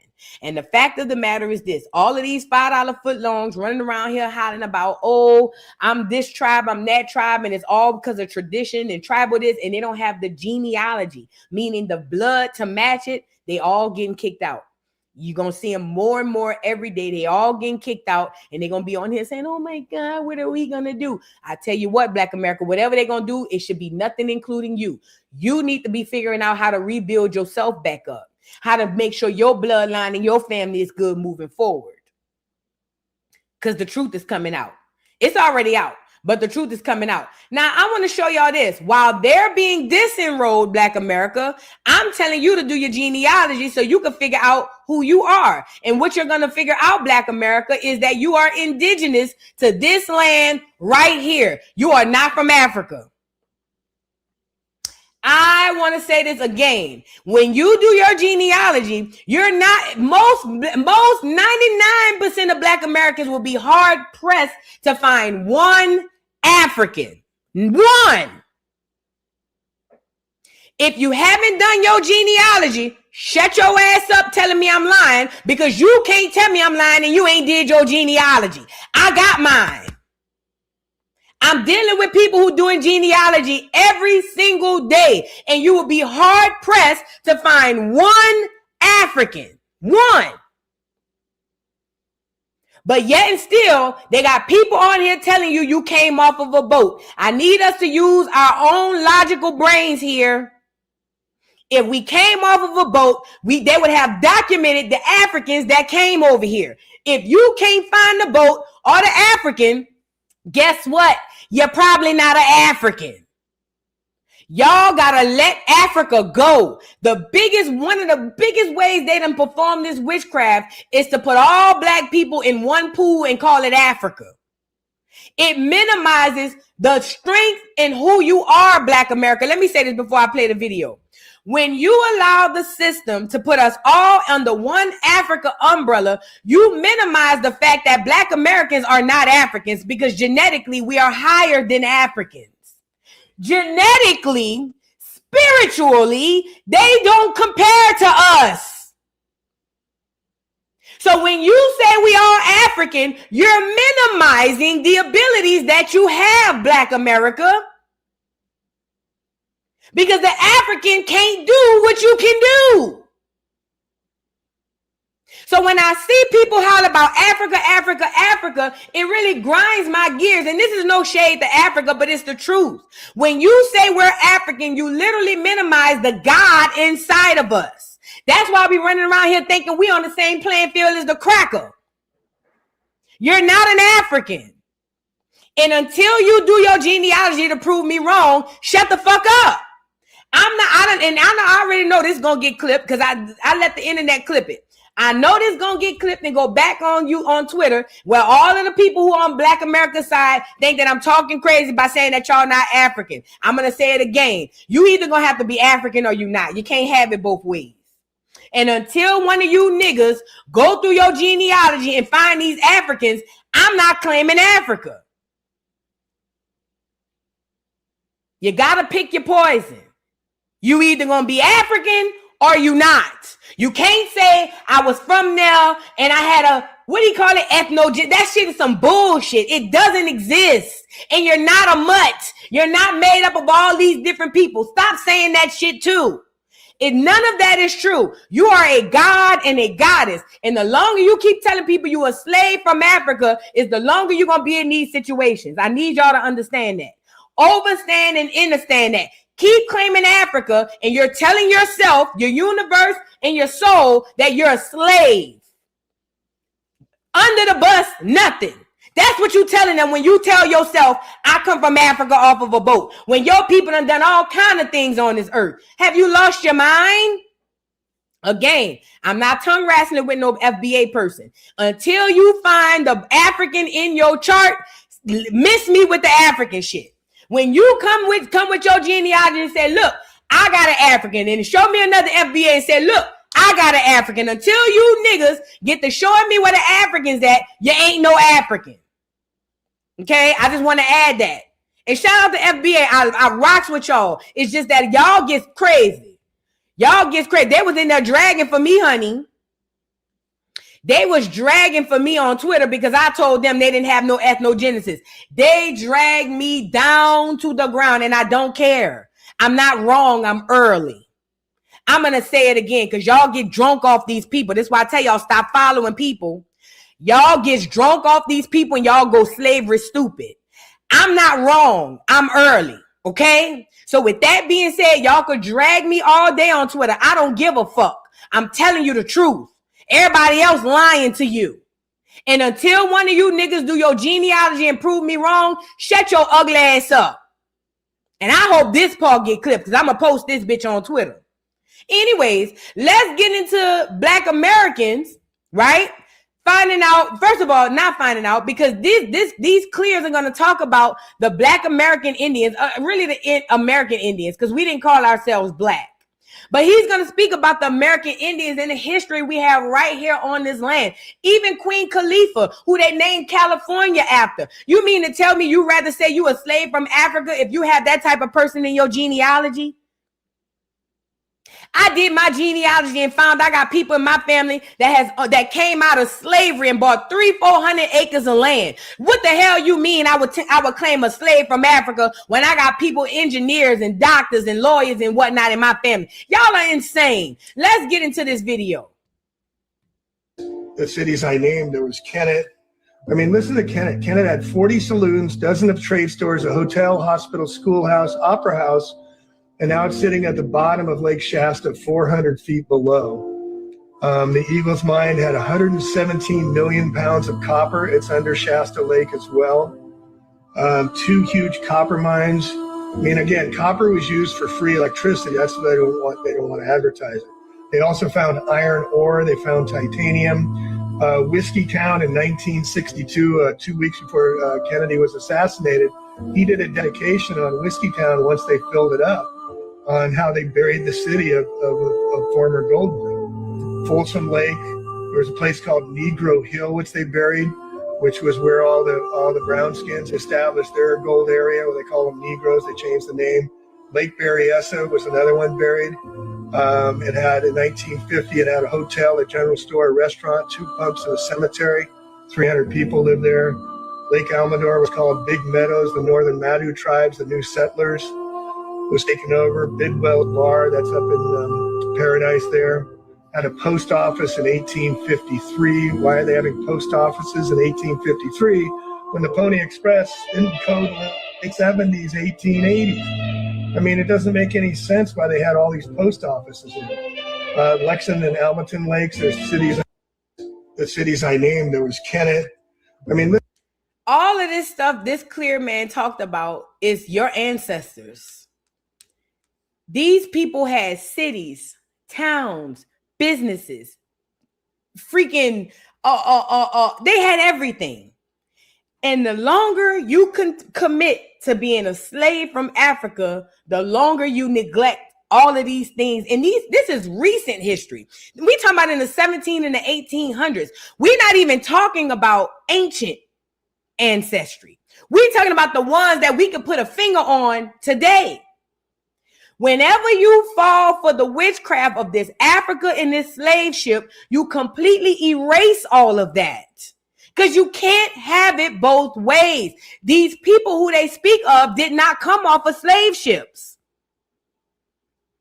This is why I tell Black America all the time, y'all got to be very, very careful with hollering about this slavery shit and running behind these reparations for slavery, because what you're telling the universe and telling your mind is that you're nothing but a slave and you chasing a check. There's so much this world owes you, but you won't know it until you do your genealogy. Stop following people and figure your own shit out. Do your own genealogy and find out who you are. You'd be surprised the lineage most of us come from. We'd be hella surprised, because all they taught us in school was that we was a bunch of slaves from Africa, and that was a lie. But even still, they put that in us as a kid, so we never go and search for who we are truly. It's all a part of the game. It's all a part of the witchcraft. Okay? Don't fall for the banana in the tailpipe. And you don't have to believe nothing I'm saying. Do your own personal genealogy. And I'm pretty positive over 95% of y'all will be hard pressed to find one African. Just one. I'm not asking you to go find a family of them. I'm saying it'd be hard pressed for you to find one African. One. So So when you repeat this over and over and over, oh, we had an ethnogenesis. Oh, we're from Africa. Oh, we're slaves. You are literally erasing who you are before and after that. Stop doing that. It's hella disrespectful to the ancestors and the people who came before you. Do not disrespect them, calling them no slaves, saying they had to create music and food from getting their ass whooped. That's ridiculous. It doesn't even sound right. We would not have to be subjugated to be the best of us. It doesn't make common sense. Okay? Do your genealogy. Now, speaking of genealogy, why is this important? Because Ancestry.com has caught on to the trick, and now here they come jumping in. Let me say this. Ancestry.com, I have my genealogy. Hold on, let me show y'all. Matter of fact, hold on. Do I have it right here? I thought I had it right here. But I have all of my genealogy on actual paper. It might be it.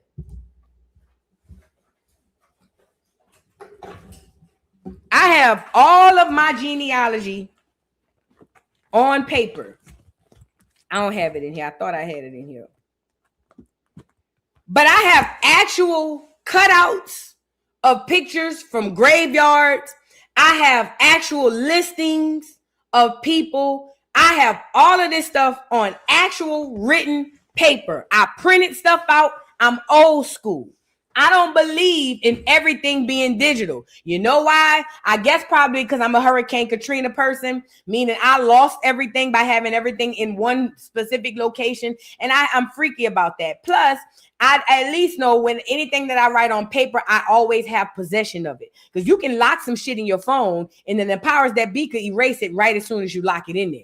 Does that make sense? So I've never been one to be really crazy about doing everything digital. Does that make sense? And I'm not saying there's anything wrong to doing things digital. Just always have other copies, okay?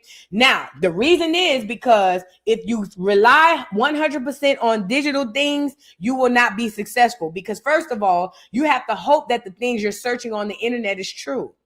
Every second of the day, they're updating information on the internet, Google searches and all that stuff. You don't know what's real and what's fake no more. You be done found one thing today and then come back to the internet and it says another thing the next day. I'll give you an example. I remember when COVID first popped off. I'm talking about when it first popped off and they were putting it on the news before we went under lockdown. And I remember looking up what it was and what the symptoms was. And Google told me what the symptoms was. And they said it was a flu-like symptoms or a flu-like disease. And they said under remedies, it said get vitamin D, to go outside, and to drink a lot of hot fluids. This is what it originally said. But as soon as those vaccines popped off, I'm not a minute before, as soon as the vaccines became a mandate, I went back to Google to see what the remedies were. And the only thing they said was the vaccine. I saw it happen with my own two eyes. It was the most freakiest shit I ever seen, because I said to myself, had I not research prior to, I would be thinking that the only cure to this shit is the vaccine. And this is the worst part. Most of America thought the only cure or the only safeguard to the COVID thing was the vaccine, and it wasn't. It wasn't. The COVID people that came out and told y'all that was a lie. It wasn't. I watched in real time how the internet could literally switch the narrative and change what everybody believes. It was the freakiest shit ever. Why is this important? When I saw that, I said, okay, you can't really trust what's on the internet, number one. And number two, you got to make sure when you research and what you research, when you're researching and what answer they give you to see what they're going to give you later. I found out easily how they were controlling our narratives and how they were controlling the way that we think. Okay, I'm telling you, prior to the vaccine being mandated, not introduced, prior to the vaccine being mandated, they were saying you could go get healthy outside, vitamin D. They were saying go for walks. They were saying that. But the second they mandated that vaccine, it went back. I went back to Google and it said the only way is through the goddamn vaccine. I'm saying all that to say it taught me not to trust the internet, and neither should you. This is why, like I said, I'm old school. I still have things written down. You know what I think of too? In 100 years or maybe 200 years, my grandkids or great grandkids will be able to go back and see what grandma looked like and how she rode and what her diction and her all of that stuff is very important to me. Does that make sense? So I have things actually written down. I have things actually put up. And with that being said, I never trust Ancestry.com, because if I knew they can control the narrative through COVID, I said, I wonder what kind of shit they could do with Ancestry.com. Plus, I also said the moment more Black Americans get on to doing genealogy, obviously they're going to go in and start tweaking some stuff. Duh. Because they don't want us to know what we're doing and who we are. They want us to remain scramble-minded and confused. That's the whole agenda. Remember, the powers that were know exactly who we are. We are the only ones who don't know who we are. And because they know exactly who we are, all they have to do is keep us confused about who we are, and everything goes off without a hitch. So with that being said, I did create an Ancestry.com situation, but I never not once put nothing in it, because I said to myself, it'd be some shit. They be done tied me to somebody that really ain't my family or did something. I just never trusted it. Well, fast forward, remember we were talking about the Egyptians and all that stuff and how we're the ancient Greeks and the ancient Egyptians and all that stuff. Well, it turns out Ancestry.com at first, remember, Ancestry was tied to the Ancestry.com was tied to everybody who was taking the DNA stuff, who was sending their DNA off. And before, it was telling everybody that basically the same thing the DNA sampling people were saying. Y'all from Africa, y'all from the West Coast of this and this, that, and the third. Well, now, because we're doing genealogy and figuring it out, Ancestry has started to update their system to now say that some of us are indigenous to the Southeast region of America. Now, let me just say this. Anybody who knows anything about geology or the genealogy of the history of us, you know that the core of us, not all, but the core of us comes from that Southeast region of this land. Let me say that again. If you understand the geometry, what is it? If you understand girl, what's the word I'm looking for? If you understand genealogy or the genealogy of us as a group of people, then you know the core of us as Black Americans, we all come from the Southeast region of the United States. But remember, prior to this, they were telling us that we came from the West Coast of Africa. Now, this is my FBA people who want to hold on to this ethnogenesis. I would ask y'all, why is Ancestry now flipping the narrative to say that we have a lot of us that are indigenous to here? Let's get into this, y'all. Get the likes up on the video. Wouldn't you look at that? Guess whose Ancestry results were just updated for some reason? Never had this before, just Africa before. I've never seen nothing like that. Anybody else got that? Because they're gonna say it's this, but I've never seen them put anything like that on this app. No, they're, oh my God, they're breaking the news, aren't they? Slowly. University that discovered stone tools alongside mastodon bones. That means they found the oldest known site of human life in the southeastern U.S. Consider that. Think about it for just a second. We're joined now by Florida State University Assistant Professor Joce Holligan. Professor Holligan, good morning to you. Good morning to you guys. So put into just layman's waking up Saturday morning, eating my Wheaties terms, what this means, Florida State University, that Saturday morning, eating my Wheaties terms, what this means, the discovery of these tools. So these bones and artifacts show that people were in Florida 1,500 years earlier than a lot of people except the Americas were colonized. And more importantly, before I let this clear woman finish, she just said, according to the bones they found, Black Americans were in Florida 1,500 years before the colonizer. To all my people who hollering about this ethnogenesis shit, I need y'all to the front of the congregation, because they telling you the truth. Stop following people and start using your brain. Take the because I know it's all behind Tariq Nasheed. Take him off the table. Listen to what this lady is saying. And she's only speaking about Florida. She's not talking about the Carolinas where the oldest DNA was found. She's only speaking about Florida. This for all my people who scream about this ethnogenesis. A lot of us were taught that the Americas were colonized by some folks coming through an ice-free corridor from Alaska through Canada into North and South America around 13,500 years ago. That's what most high school textbooks say. That ice-free corridor wasn't open until 14,000 years ago. The site is 500 years older than that, and in Florida, which is by any stretch of the imagination, kitty corner across the continent from Alaska. So it means that we really have to re-examine how and when the Americas were colonized. So this is. Oh, well, wouldn't you look at that? Guess whose ancestry results were just Now updated pause. for some. First of all, why would Ancestry.com start updating people's genealogy to say that they're from the Southeast region of America? You know why? Because they can't prove that you're from Africa. That was all a sham. That was all a scam and a sham and a scheme that Ty set up. That's why they have to go back and redo your genealogy. So I don't know who all sent their paperwork off, but I'm pretty sure if you start really looking into it, they done updated yours too. Remember, they at first told you was from the west coast of Africa, in the area where Nigeria at. Remember? Ghana. Remember they told y'all that? Now all of a sudden they got people coming up with ancestry from the Southeast region. You know why? Because the universe is repairing itself and putting the truth out there. There are too many things in physics that you can lay your hands on that are way older than this Africa narrative. You're not from Africa, Black America, but the only way you'll know that is if you do your genealogy. Now, why is this important for Ancestry.com? I wouldn't put my information in there. I don't give a damn what cousin you find. I wouldn't put my information in there. Hell no.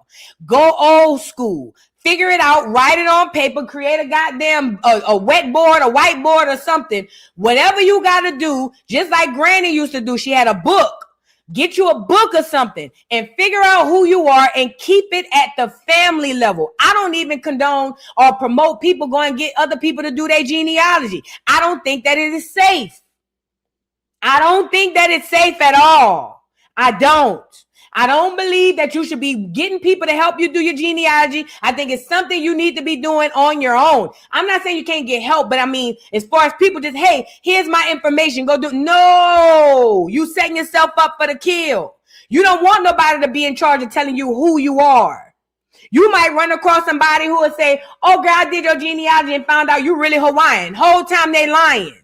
No. I'm old school. Go do it yourself and keep it documented somewhere safe in the family like the old school people would do. And that way you don't have to worry about information getting updated and saying, oh, from 1 minute I'm from Africa and then the next minute. No, because you'll already know. And the way to know this is through your own paperwork, genealogy, and paper trail, right?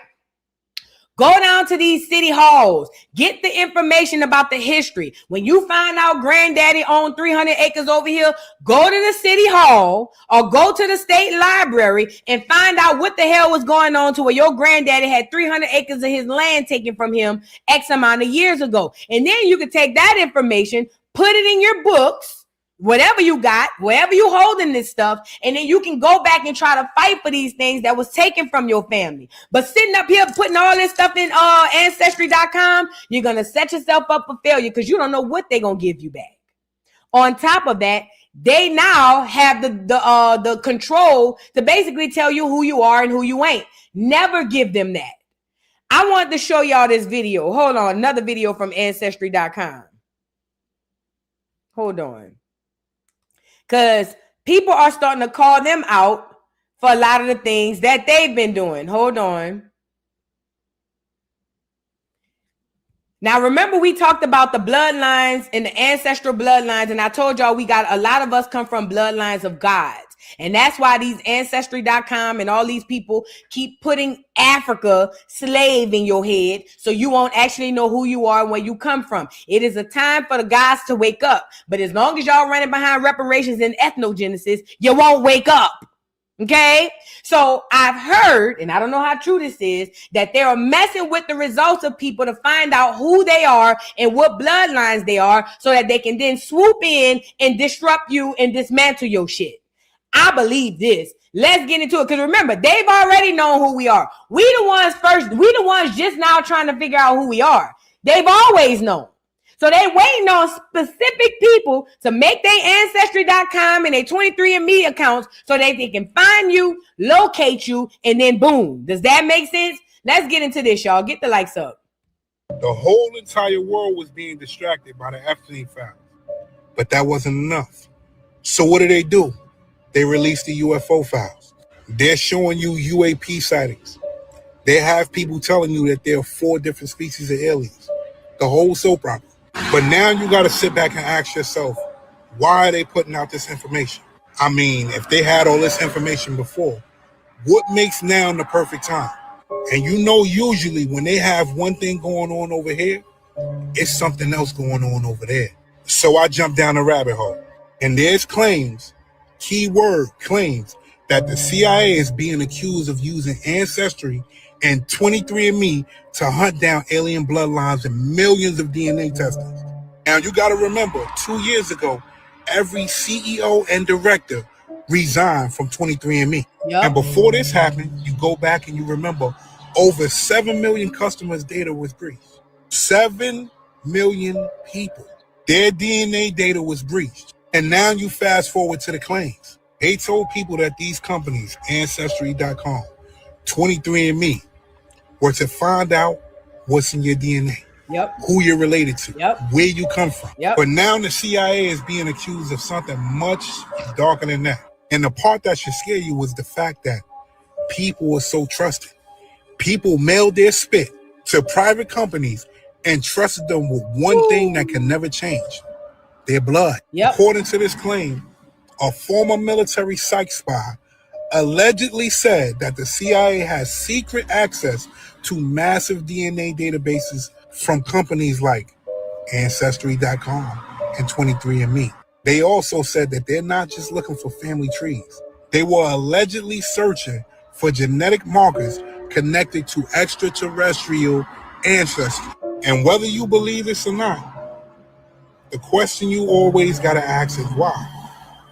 Because they've been revealing a whole lot of things this year and the year before. And they have people saying that the next year, which is 2027, we're going to see some things that we have never seen in our existence. Pay attention.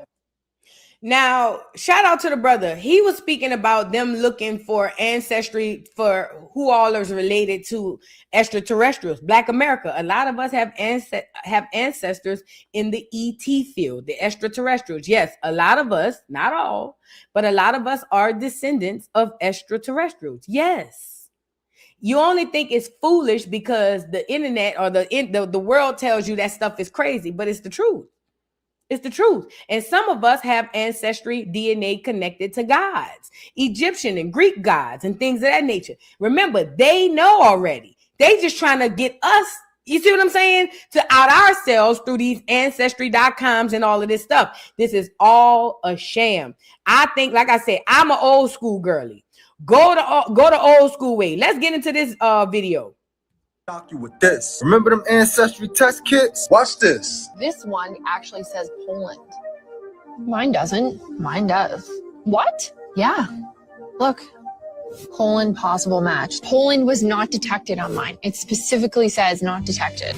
That one really shocked us. I mean, we expected 2 identical twins to have the exact same ancestry, and they should. So if the DNA technology says we're identical twins, why are some companies giving us different ancestry breakdowns? How can 2 identical twins have 2 different ancestry results? Let's see what a biology professor got to say about it. William Gilliland is a biology professor at DePaul. He says there's nothing that confident for ethnicity. There's no diagnostic nucleotide. You can say this person is from Europe, this person's from Africa. These DNA tests for ethnicity are entertainment value only. So when these people try to connect you to Africa with a fraudulent DNA test, even though it was dark people here that predate them, now you know why. to try to take you off your homeland so they can make a claim for it being theirs. I'm about to shock you with this. Remember them? That's a fact. If you believe you from Africa, all the tethers get to come in and say they from here. If you hollering the ethnogenesis, then they get to say, I already was here before you. Let me say this again to the ethnogenesis crowd. If you screaming and hollering about having an ethnogenesis, what you do is leave the door open for all the other foreigners to say, but I was already here. You're a byproduct of me. What you're doing is putting yourself at the bottom of the totem pole by saying you had an ethnogenesis and you came off a slave ship. No shade. It's the God's honest truth.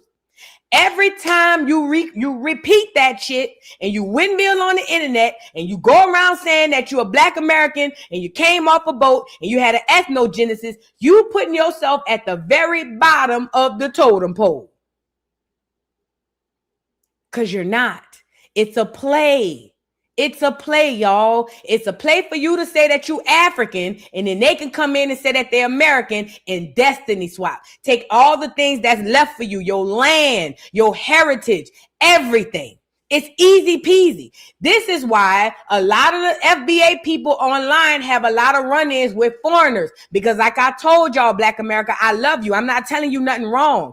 You can't say you're a part of them, but then say you're not them. You can't have it both ways. You either one of them or you're not. You can't say I came from you and then say I'm different from you. It doesn't make logical sense. It's not logically a thought that should come to your brain. Either you are or you're not. But the reason why you think that you are is because of the enemy. The enemy has implanted through your Bible, through your school, and through your entertainment that you came from Africa, and you did not. It's too much history right here on this land. We're not even talking about other lands where we created history. It's too much history right here on this land for you to be hollering about a fucking ethnogenesis in a slave ship that we have yet to find. We still in 2026 can't find an ethnogenesis or a slave ship. Yet still they got damn bones in the museum talking about they got dinosaurs. Make it make sense. Let's get the truth out of here. Listen to the elders. Talk to the elders. When you do your genealogy, you're going to find the Dawes Rolls. Why you going to find the Dawes Rolls? Because depending on how far back you go, you're going to find that the Negroes was really Indians. And they only turned them into Negroes for X, Y, and Z. And it's going to bring you right back to the Dawes Rolls. The Dawes Rolls, for most of us, and everybody ain't on the Dawes Rolls, but that don't mean you're not an Indian. Listen. The Dawes Rolls is going to show you that you were something before you were a Negro and it wasn't an African. What the Dawes Rolls is going to show you is who you were prior to that cracker and him giving you that name. Okay? Let's get into this elder who's speaking about the Dawes Rolls information and how it was changed up. White people who paid $5 or some such amount in order to be ushered in. They work systematically to keep us out. Put on the roll. Dixon can tell you better. Okay, which roll? Put on which roll? The Dawes Roll. When did that start? Dawes Roll started about the 1870s, but there were rolls prior to that. But the Dawes Roll is the main roll. Okay, the Dawes Roll. Is there such thing as the Freedom Roll? There's such thing as a Freedom Roll, but that was just a law that they had done. Okay. And that was really more so with the British than it was with the United States. You see the movie The Book of Names? That's where the Book of Names came from. Those were those that went to Nova Scotia first. Okay. So if you're on the Dawes Roll as a Black person as well, you can get the same benefit? It depends. You have to look your lineage up. If it's on the Dawes Roll, you look to see whether it's male or female. But there were rolls prior to that, but the Dawes Roll is the main roll that they use. So why were white people able to just get it? Because when they started giving out land allotments, they were paying other whites $5 to put their name on the roll. Yes. And they just had, just this week, they had a meeting and they filmed all of these white people are outraged because they just started making them do the DNA like they make everybody else. And they didn't pass the DNA, and so now they are mad.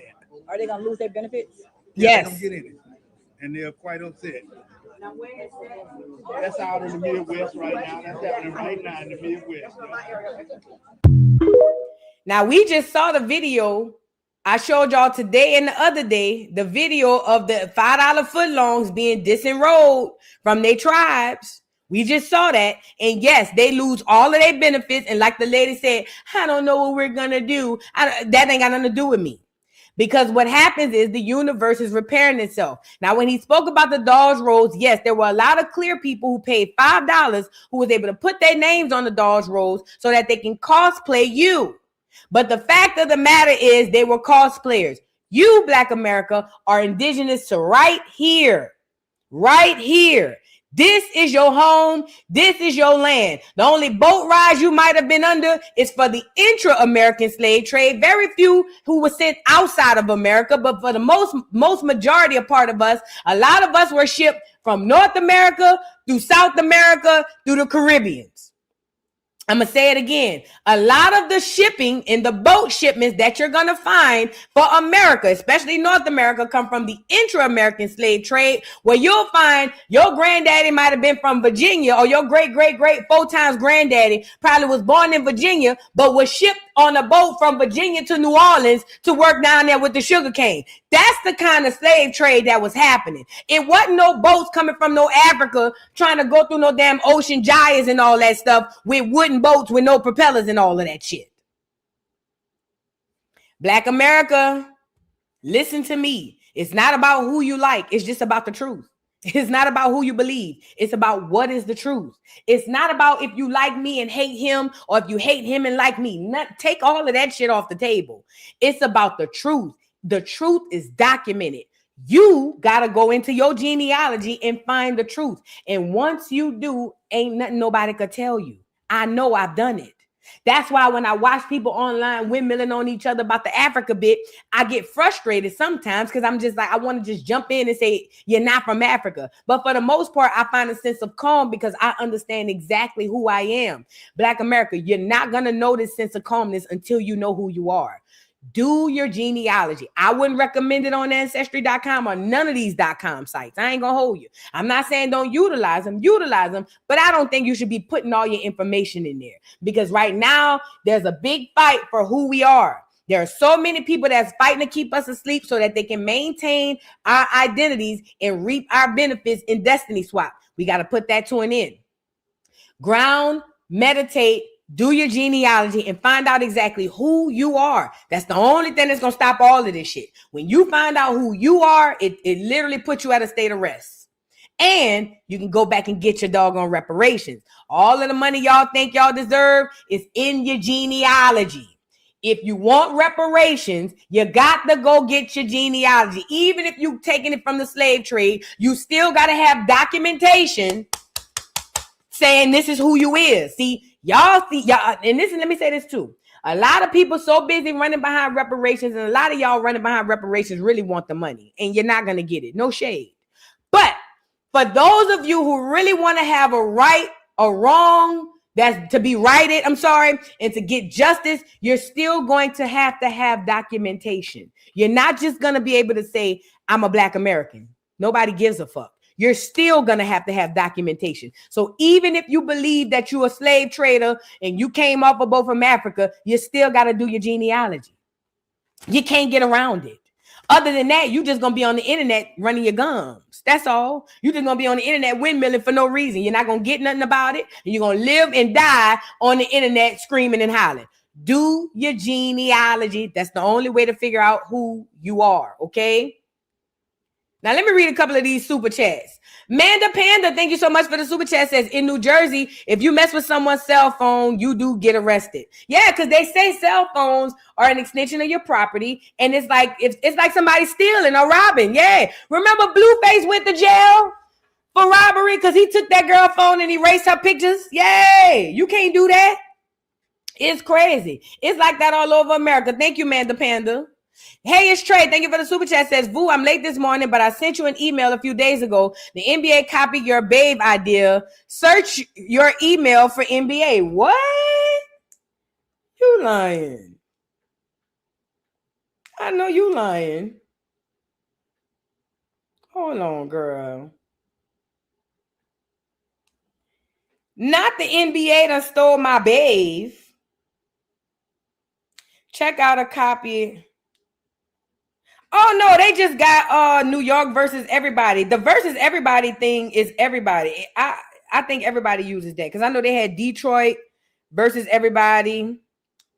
Yeah, I don't think that's this, y'all. You talking about this?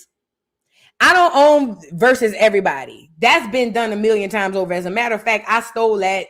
Not really stole it, but I kind of copied it from seeing them t-shirts, Detroit versus everybody.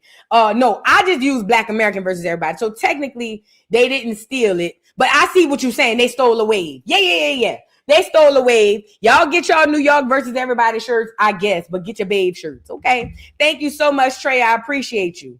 Thank you. Out the Matrix, thank you so much for making it rain. Shout out to you. Thank you. Let me play the song. Thank you so much for making it rain, boo. I make it rain. I make it rain on them hoes. I make it rain. I make it rain on them hoes.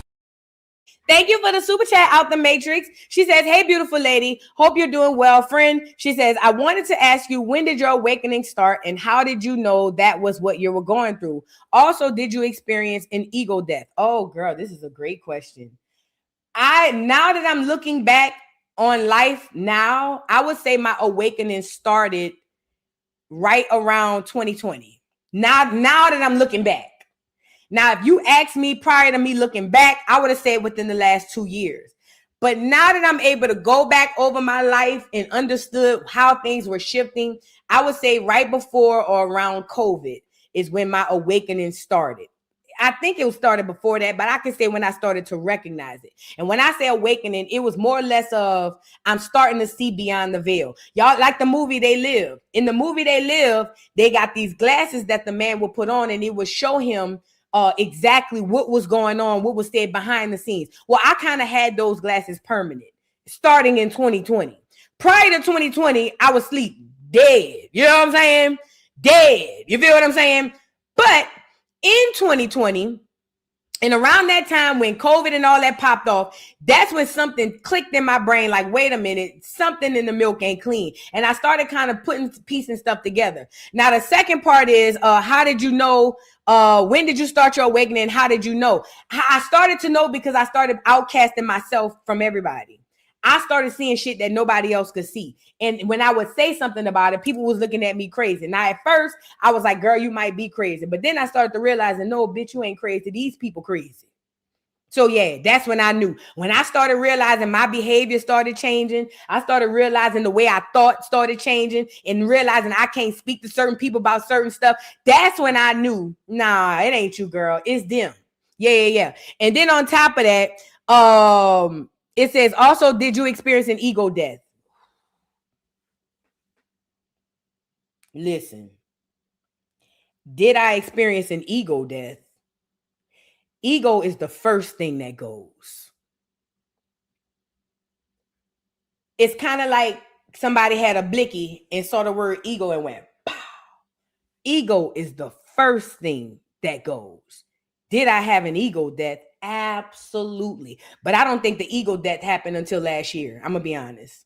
I'm going to be 100% honest. I don't think I went through an ego death until beginning of 2025. Yeah. And that ego death hurts. Oh, yes. It hurt because the ego death comes when everything starts to go away from you and you force to just sit and look at you. That's when the ego death start happening. When everything else get quiet and everybody else go away. I'm talking about parents, children, friends, family. Everybody go away and you sit there and you stuck with you. The good, the bad, the individuals or the in-betweens. That's where the ego death happened. And that's part of the hardest part. No shade. That's the part of the hardest of it all. But when you come out on the other end of that, I ain't gonna lie. I wouldn't want to go through it again, but if I had to, I would, because I understand what happens on the other side. So yeah, absolutely. Thank you so much, Out the Matrix. She is the truth. Thank you for the super chat. Says, boo, my older son got my youngest crying because he said you don't like him. Tell nephew Jace You ain't say that. We love you down in our homes. Jace, don't listen to him. He lying. I love you, nephew. Jace, don't let them people lie to you. You know I love you. You my nephew. They lying. I love you. And tell my other nephew stop playing and lying. I don't be saying that. Love y'all. Thank you. She is the truth. The only Princess Cookie, thank you so much for the super chat, says Google is highly invested by the company CERN. And we all know, look, we already have the one world order for the weather. Y'all do know weather is under one now, huh? That's why we all getting rained on at the same time.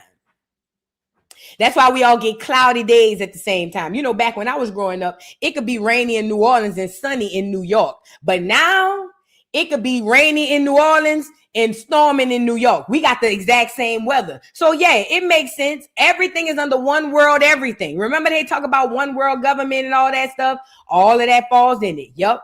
Thank you, the one and only Princess Cookie. Lovely K44, thank you so much for being a member for 23 months. Says, while doing my research, I realized the reasoning to stop teaching kids cursive is to keep them from being able to read. Yes. Old documents. Yes. The Constitution, the laws, the bills. Yes. That's why they took cursive handwriting out of the doggone school. Also, too, not only did they take the cursive handwriting out, they also dumbed the children down with their learning processes. That's why instead of now just having a test where you say 1 + 1 = 2 and the child say 2 and they tell them it's wrong, that's all done by design. It's to impede on your problem solving skills and your regular brain functioning. Yeah. They been did that. Thank you, Lovely K, for being a member for 23 months. Yes, that's exactly what they did. Nickel Niner 09, thank you so much for the super chat. Says it's so many Black indigenous free communities we didn't know about, like Indian Woods in Northeast North Carolina in 1860. Wow. It was 500,000 free people of color. For real? I ain't never heard about that. Indian Woods. I might have to do an educational Friday on that. Let me put this down. Hold on. I might have to do an educational Friday. You feel what I'm saying? On the Indian Woods. That sounds like a good one too. Thank you so much, Nickel Niner. Thank you so much. I appreciate that. Trey, thank you for the super chat. Says, I heard years ago Ancestry was owned by the LDS Mormon Church. Ooh, and they were looking for ancient bloodlines, i.e. Christ, etc. I'm glad you brought that up. Thank you, Trey. I want to share this video with y'all. Shout out to We Know the Truth Now. Let me show y'all something. Because you ain't lying. They definitely know who we are and waiting on us. Look. Remember we talked about Egypt, Kemet, and the ancient Greek and all that stuff? Look. We know the truth now here. In ancient Egypt, the first people on the Nile put a depiction of their enemies inside of their sandal. As you see the sandal here, melanated people. Now, who are these people that you put inside the sandal that are enemies of the kingdom? Let's keep going. Now, not trying to be funny or nothing, but this is an African. See how the African is depicted with this certain type of hair in ancient culture in Africa? Let's keep going. And also, enemies routinely raided the borders and attempted to seize the fertile crop fields of the Nile Delta. These were the people who were the enemies of the first people in Egypt that built the pyramid. Let's keep going. That's us. Now, this is King Tut, copper colored. As you see the hair, like the depiction of the African, enemies of Egypt. Some type of Arab type person and an African. Copper colored people are the first Egyptians. Let's keep going. Us. Wall mural scene of arrows, some type of battle. Let's go look at these people up close. These are some type of Arab style people. Look. Let's keep going to the next mural. Here's another mural. Let's go check it out. Some type of African type people. Let's keep going.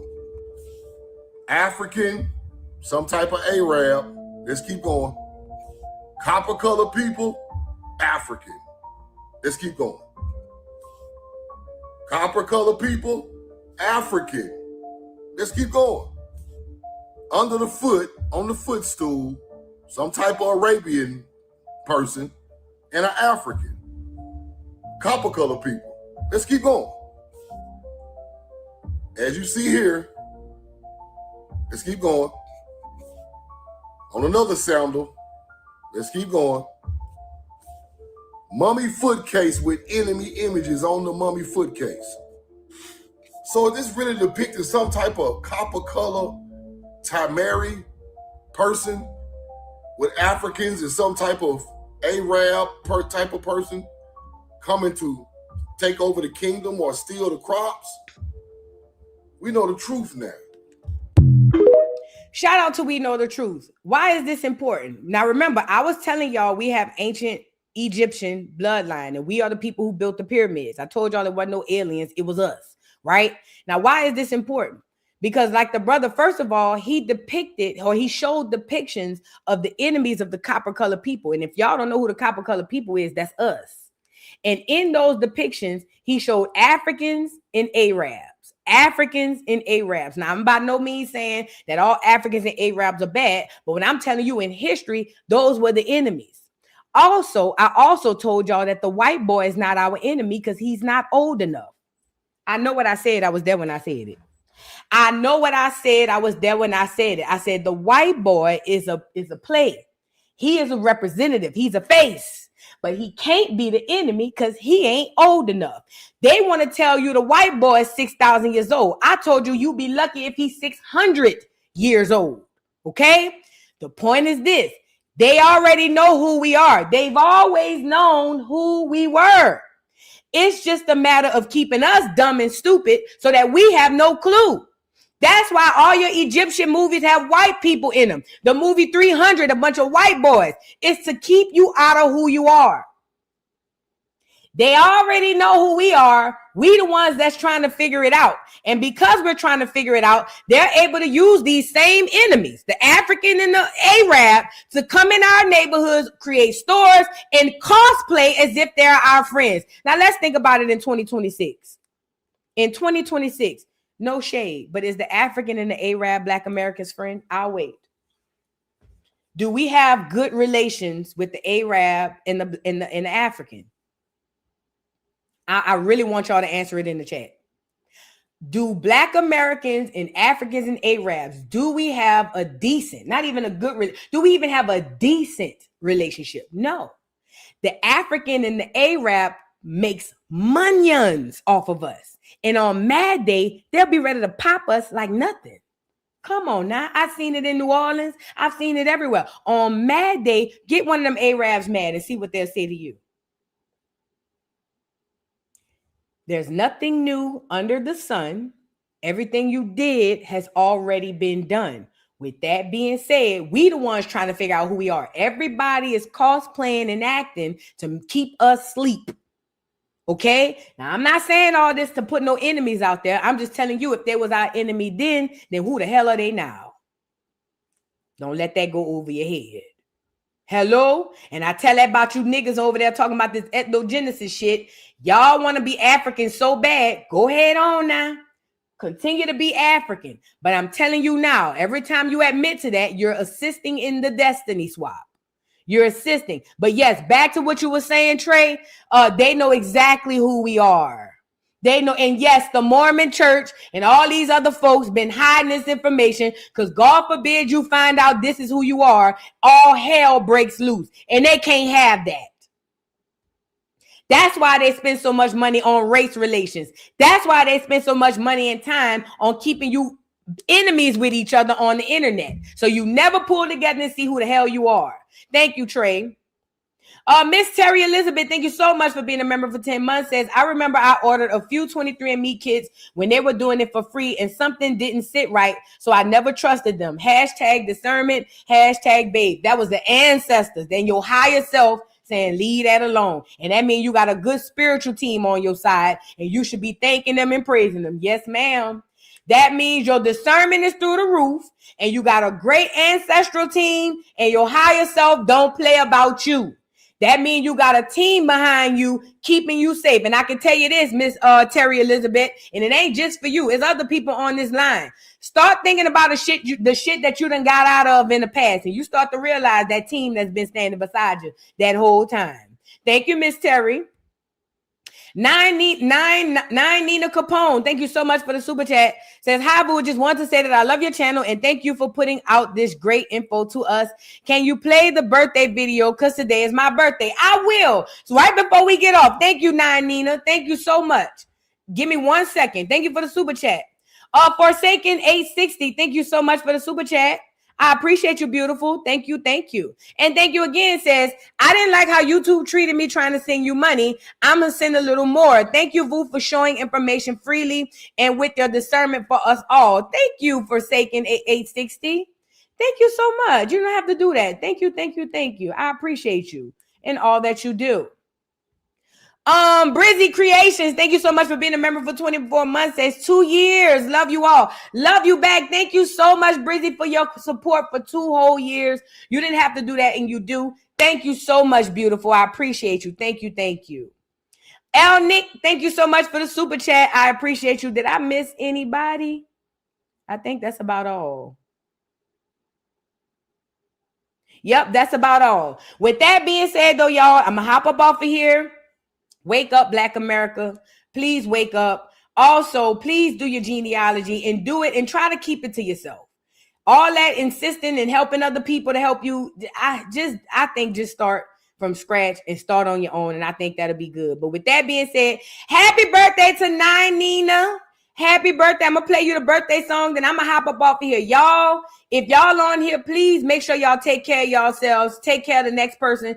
Pay it forward, please, and thank you. Where is the bird? Here you go. Pay it forward, I'm sorry, and do your genealogy. Love y'all, and I'll catch y'all on the next one. Drop some cakes in the chat for my girl, Nina. See you later. Peace, y'all. Happy birthday.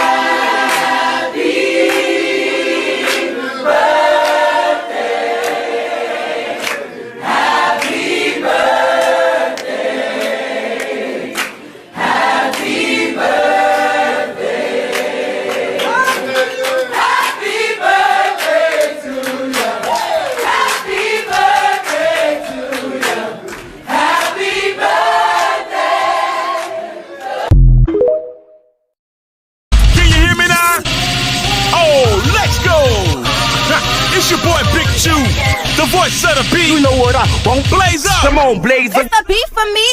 Wow, wow, wow, wow, wow, wow, wow, wow, wow, wow, wow, wow, wow, wow, wow, wow, wow, wow, wow, wow, for your guy, for your B-O-Y. Drop it for your guy, for your B-O-Y. Do it for your guy, for your B-O-Y. Come on, baby, we live. For your boy. For your boy. Also for your boy. Mix it for your boy. Drop it for your